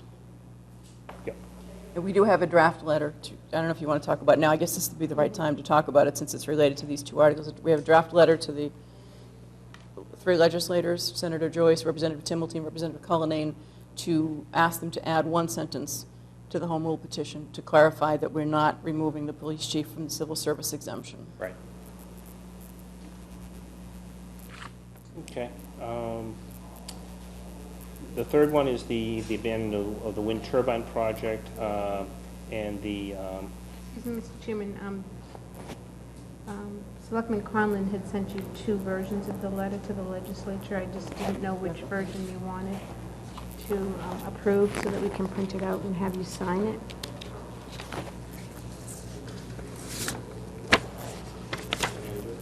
And yes, you can have my copies. You'll have to read it because I'm giving Tom my copies. It's just one letter has the addition of a paragraph on the second page, which talks about, I don't know if that would be too confusing or not. One of them references the fact that we'd be submitting this article to the fall town meeting to change the wording of Section 2 of the 1989 legislation.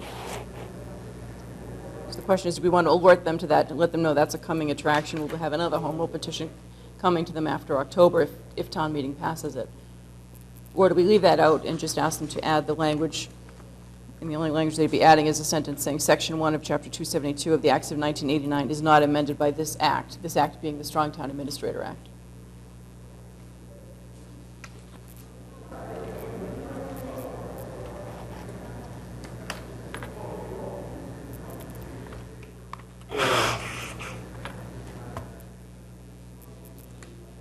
yeah, I'm not sure if that's necessary or not.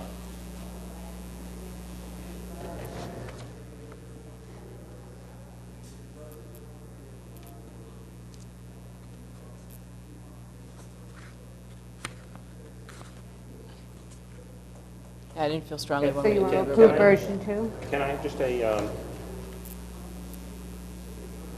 because we don't necessarily have to vote this, do we? Which version? I mean, can we just vote a letter and then just let Anne Marie know tomorrow which letter we want? Yeah, I don't see why not. That's fine, and then just come in It's at the a same later letter, date. just an additional paragraph. Yeah, whether we want that paragraph or not, rather than taking time to try and read it right now. Sure. Okay.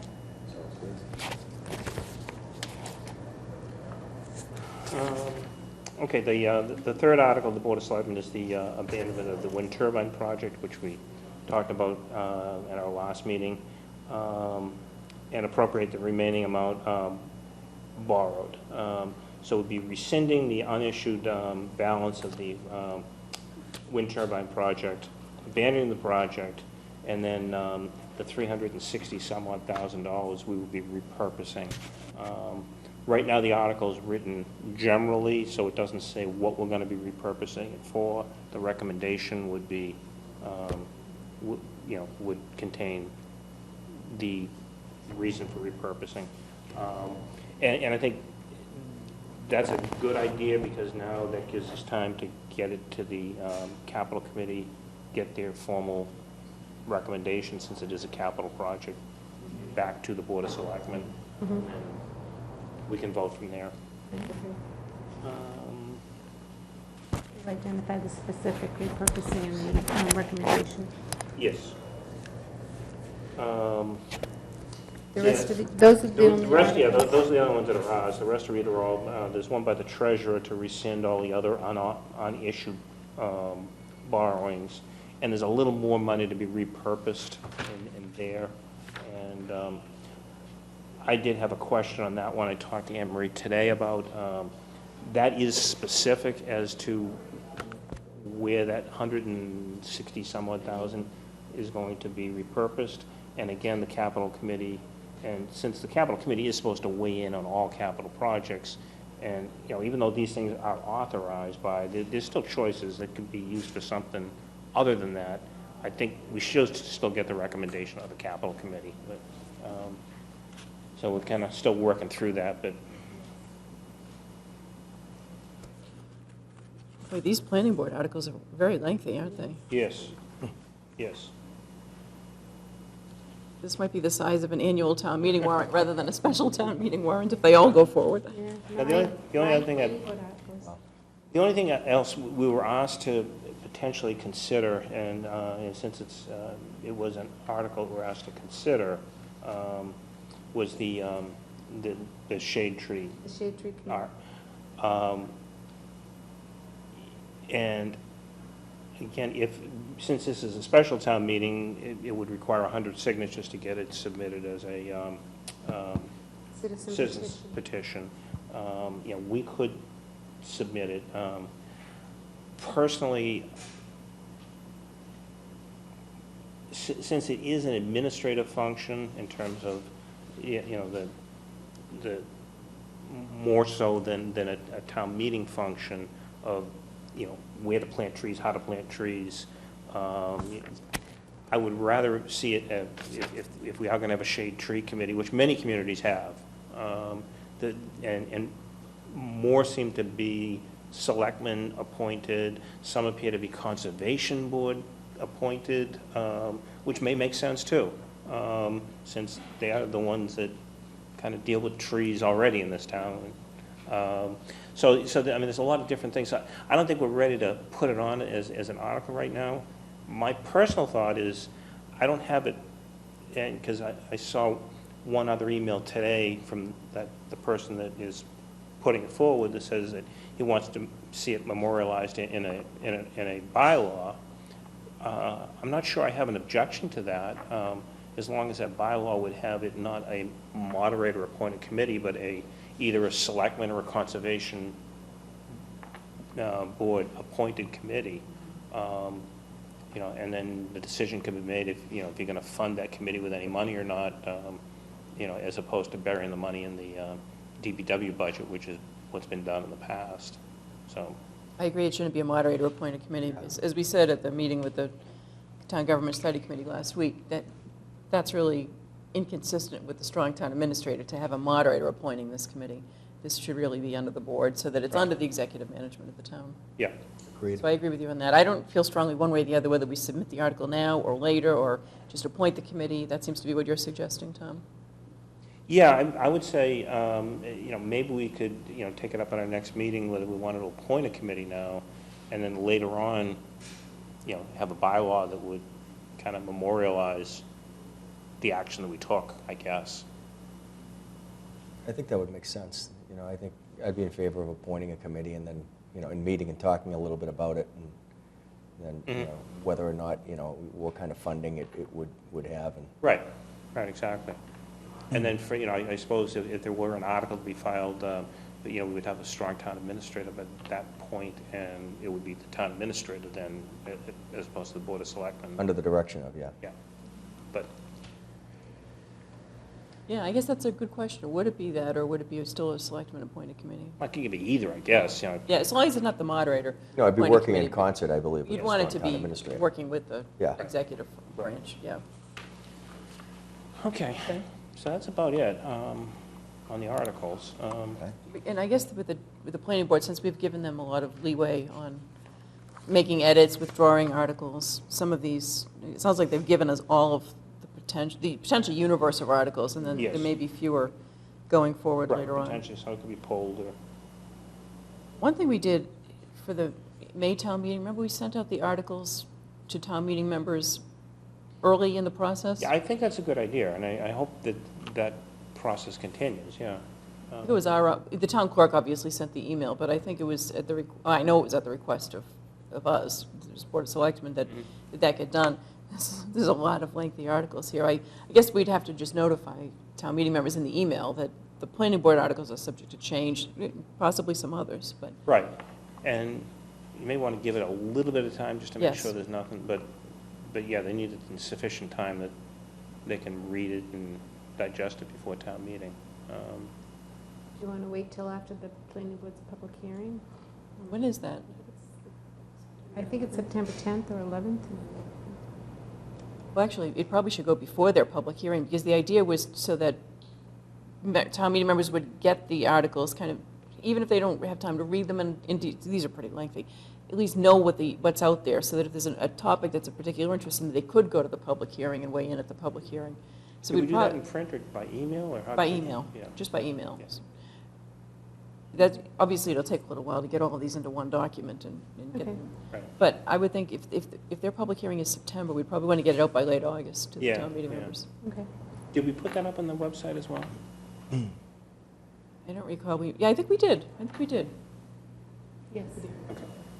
With some kind of a memo that they're subject to change. Change, yeah. Hmm? Okay, you need to vote I'll make a to, motion. Make a motion to approve acceptance of all articles submitted for the fall special town meeting, and to open and close the warrant for that purpose. Second. Motion made and seconded. Any further discussion? Seeing none, all those in favor? Aye. Unanimous. Item 12 is a discussion of the FY 2017 budget process. And this is something Anne Marie and myself talked about a little bit today, but, you know, and I think we mentioned it when we were talking with the Government Study Committee, was that a week ago? Or whatever it was. Yes. That, you know, the budget process will be changing in terms of the town administrator will be taking a definite, definitive, and stronger role once the Strong Town Administrator bylaw is passed. Because FY17 is going to be a unique year in that we've got a lot of things going on. We got, you know, we're certainly going to be preparing a contingent, non-contingent budget for a potential move towards a Prop 2.5 override. That this is the year that the town administrator and a committee selected by her should take an active role and in the budget process, and that the executive branch really should put forward to the warrant committee 2 budgets early enough in the process such that the warrant committee has plenty of time to understand those 2 budgets, you know, one balanced contingent upon a Prop 2.5 override, and can vet those, you know, to you know, the department heads and make a proper recommendation to town meeting. I think it would streamline the process. I think it would give everybody, in terms of the executive branch, a better understanding of what's going into the budget.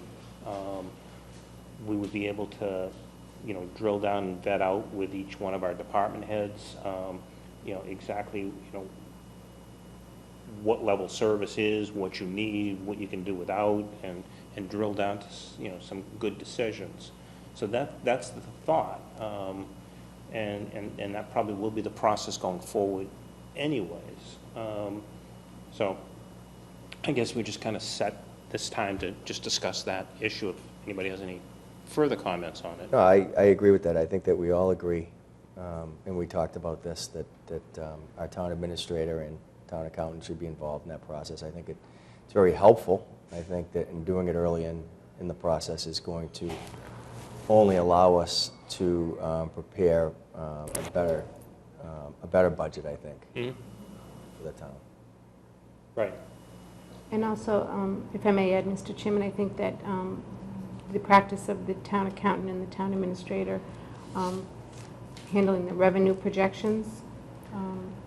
Yes, I mean, that's always been the process, is the revenue projections were always driven by the town. I mean, you know, the warrant committee would occasionally question it, you know, but it was always the prerogative of the town accountant and the administration as to what. Working with the chair of the warrant committee. Yeah, what those what the revenue estimates would be, because it really isn't part of the defined role of the warrant committee to determine revenue. It's really to make recommendations to town meeting in terms of. It's not part of the role of the committee, but the chair of the warrant committee is in a unique position and been involved. And usually works with the accountant. At least that's how it used to be. Right, to get an understanding of what's behind it, and but the ultimate decision is that of the town accountant, and and clearly we want to move more towards that. Yeah, Yes. and clearly Away the town from has to live the with chair of the those. warrant committee being too involved. Well, we have to, yes, we have to live with those numbers. And, you know, it's important that we have control of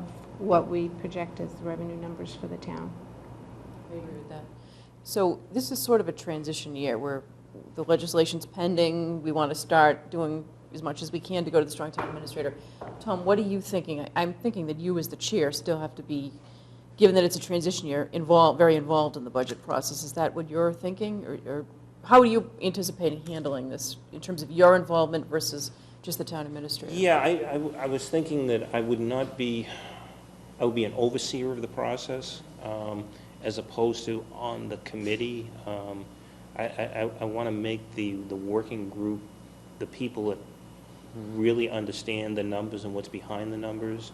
You know, I think even as a warrant committee member, I had a good understanding of what all the departments did, but exactly drilling down to, you know, the exact expenditures and what goes into running those departments, you can never fully appreciate that. And so I'd rather those nitty-gritty things be hashed out by the working group. And right now, the working group would be the town accountant, town administrator, and the assistant superintendent.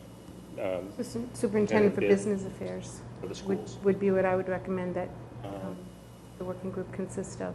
So then, you know, at least on all your bigger budgets, you know, with the exception of library and cemetery, I think you've got representation from all the interested parties. And then the library and cemetery will be brought in by, you know, when their budgets are discussed. But what would go forward would be just the spreadsheet, because we're thinking about getting this thing out by, you know, October sometime. You know, so at that point, I wouldn't want to publish at that point the detail. They're not even required, the department heads won't even be required to have their detailed Right. budgets Yeah. in yet. But at least to be able to give the warrant committee a spreadsheet with the same thing, you know, your individual budgets will follow. Try to get to one spreadsheet so that we're not using one spreadsheet for the town accountant and one spreadsheet for the warrant committee, and you got to One working balance the two. document. Yeah. Yeah, one working document. You know, as the warrant committee votes things up or down or changes, you know, those particular votes in almost real time can get uploaded to a spreadsheet control, you know, maintained by the town accountant. And then, you know, once changed, a new copy just kind of emailed to the chair of the warrant committee, so he has a fresh one to work with, so he'll always be looking at Yeah, the, I agree with that. because otherwise it just gets unwieldy. It's, But I think that's a good plan. But we'll bring the library and the cemetery and the parks in through the town administrator, right? The That's town correct. administrator will be Yep. talking to those Yes. department heads. So Yes. they, you know, any of them watching, they won't be excluded from the process. It'll be this strong town administrator starting to have that interaction and take on the function that, move in that direction we're all trying to move in. Absolutely. It will build on what we did last year when we had to absorb cuts on the town side, and the warrant committee asked me to perform that exercise, and you, the Board of Selectmen, also tasked me with performing that exercise of handling all the town side departments. And so that's exactly what I did, was I met with all those other departments that are not under your jurisdiction, but had meetings with them and asked, you know, got a feel for what they really could absorb as a cut. And I think that was successful last year. It was, I think worked the well. warrant committee was welcoming of that process, and I think that's what we do this year. We build on that process. yeah. My guess is, although we haven't seen any numbers yet, but my guess is on the contingent budget, you know, we're going to have a number in our head as politically as to, you know, what that number, you know, or at least a ceiling on that number. You know, it can't be $5 million, you know, to throw out something ludicrous, but, you know, so we're going to have kind of an idea on, you know, going in as to, you know, what we want to kind of see that number at, you know, or no more than, and work with all the department heads. Okay, that contingent budget, we want to be a budget you can work with, that's as close to level service as we can get it. You know, we may not be able to quite get it there if we don't, you know, we're better off getting something that we think can pass, you know, than trying to get, you know, throw in the kitchen sink and wind up with nothing. The non-contingent budget is, you know, like the warrant committee has done in many years past, is probably just going to be saying, here's what we think the revenue is going to be, and let's figure out how to, you know, somewhat fairly parcel it out, and let's get an idea of what it means to each one of those departments. You know, if we take your level service budgets and cut them proportionately to get down to, to get down to a balanced, non-contingent budget, and, so here it is, what's it mean to you? And if we can move around a few bucks here and there just to mitigate certain gaps, you try and do that, and do it that way. Sounds good. Great.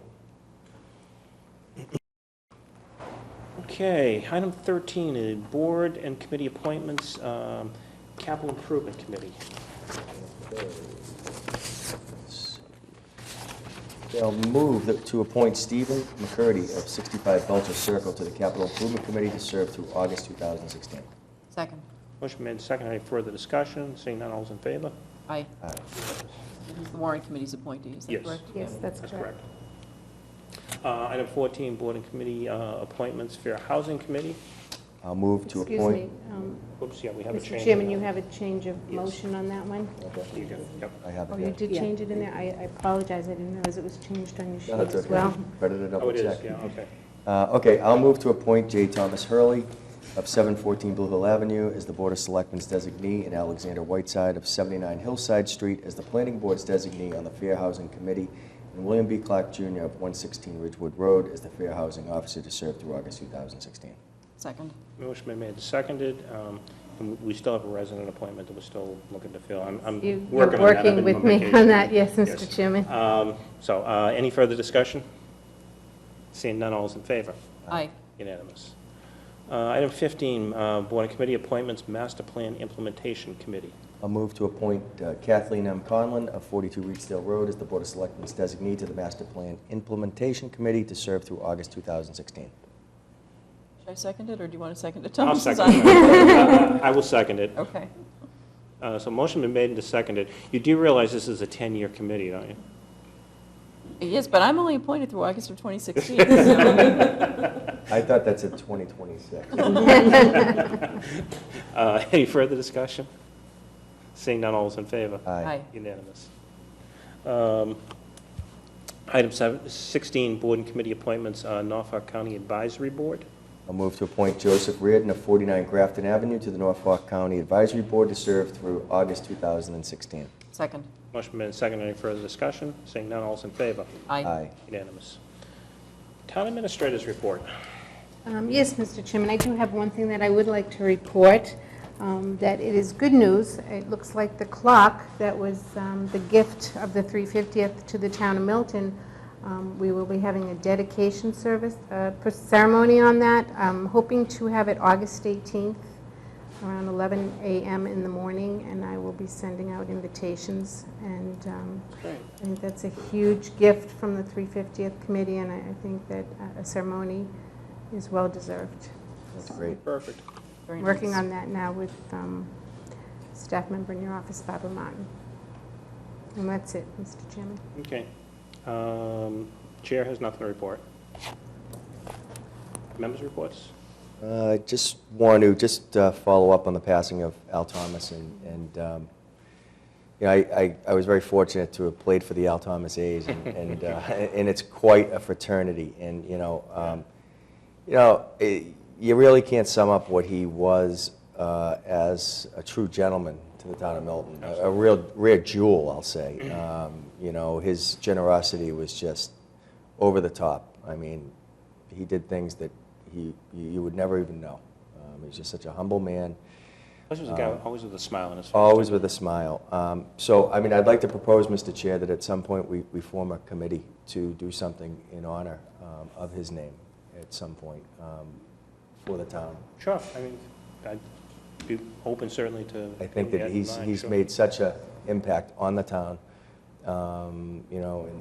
it's really, we're kind of, we've lost two in Joe Manning and Al Thomas that are just incredible people that we're very fortunate to have Yeah, leading our you're town. absolutely In right. many different ways, so I'd just like to put it out there for a future. I think it's a great idea. It's a nice idea. Anything else? I have nothing. Citizen speak responses. Obviously, citizen speak tonight was, for the most part, about the hillside development. I mean, I don't know what else to say about the hillside development other than it's a dilemma. It puts the selectmen in a very difficult situation. We're going to have to deal with it somehow. I don't know what we're going to decide in the end. But, yeah, I do understand Mr. Hamilton's concerns. I understand the neighbors' concerns. And the frustrating part is everybody's on the same page as to what they want.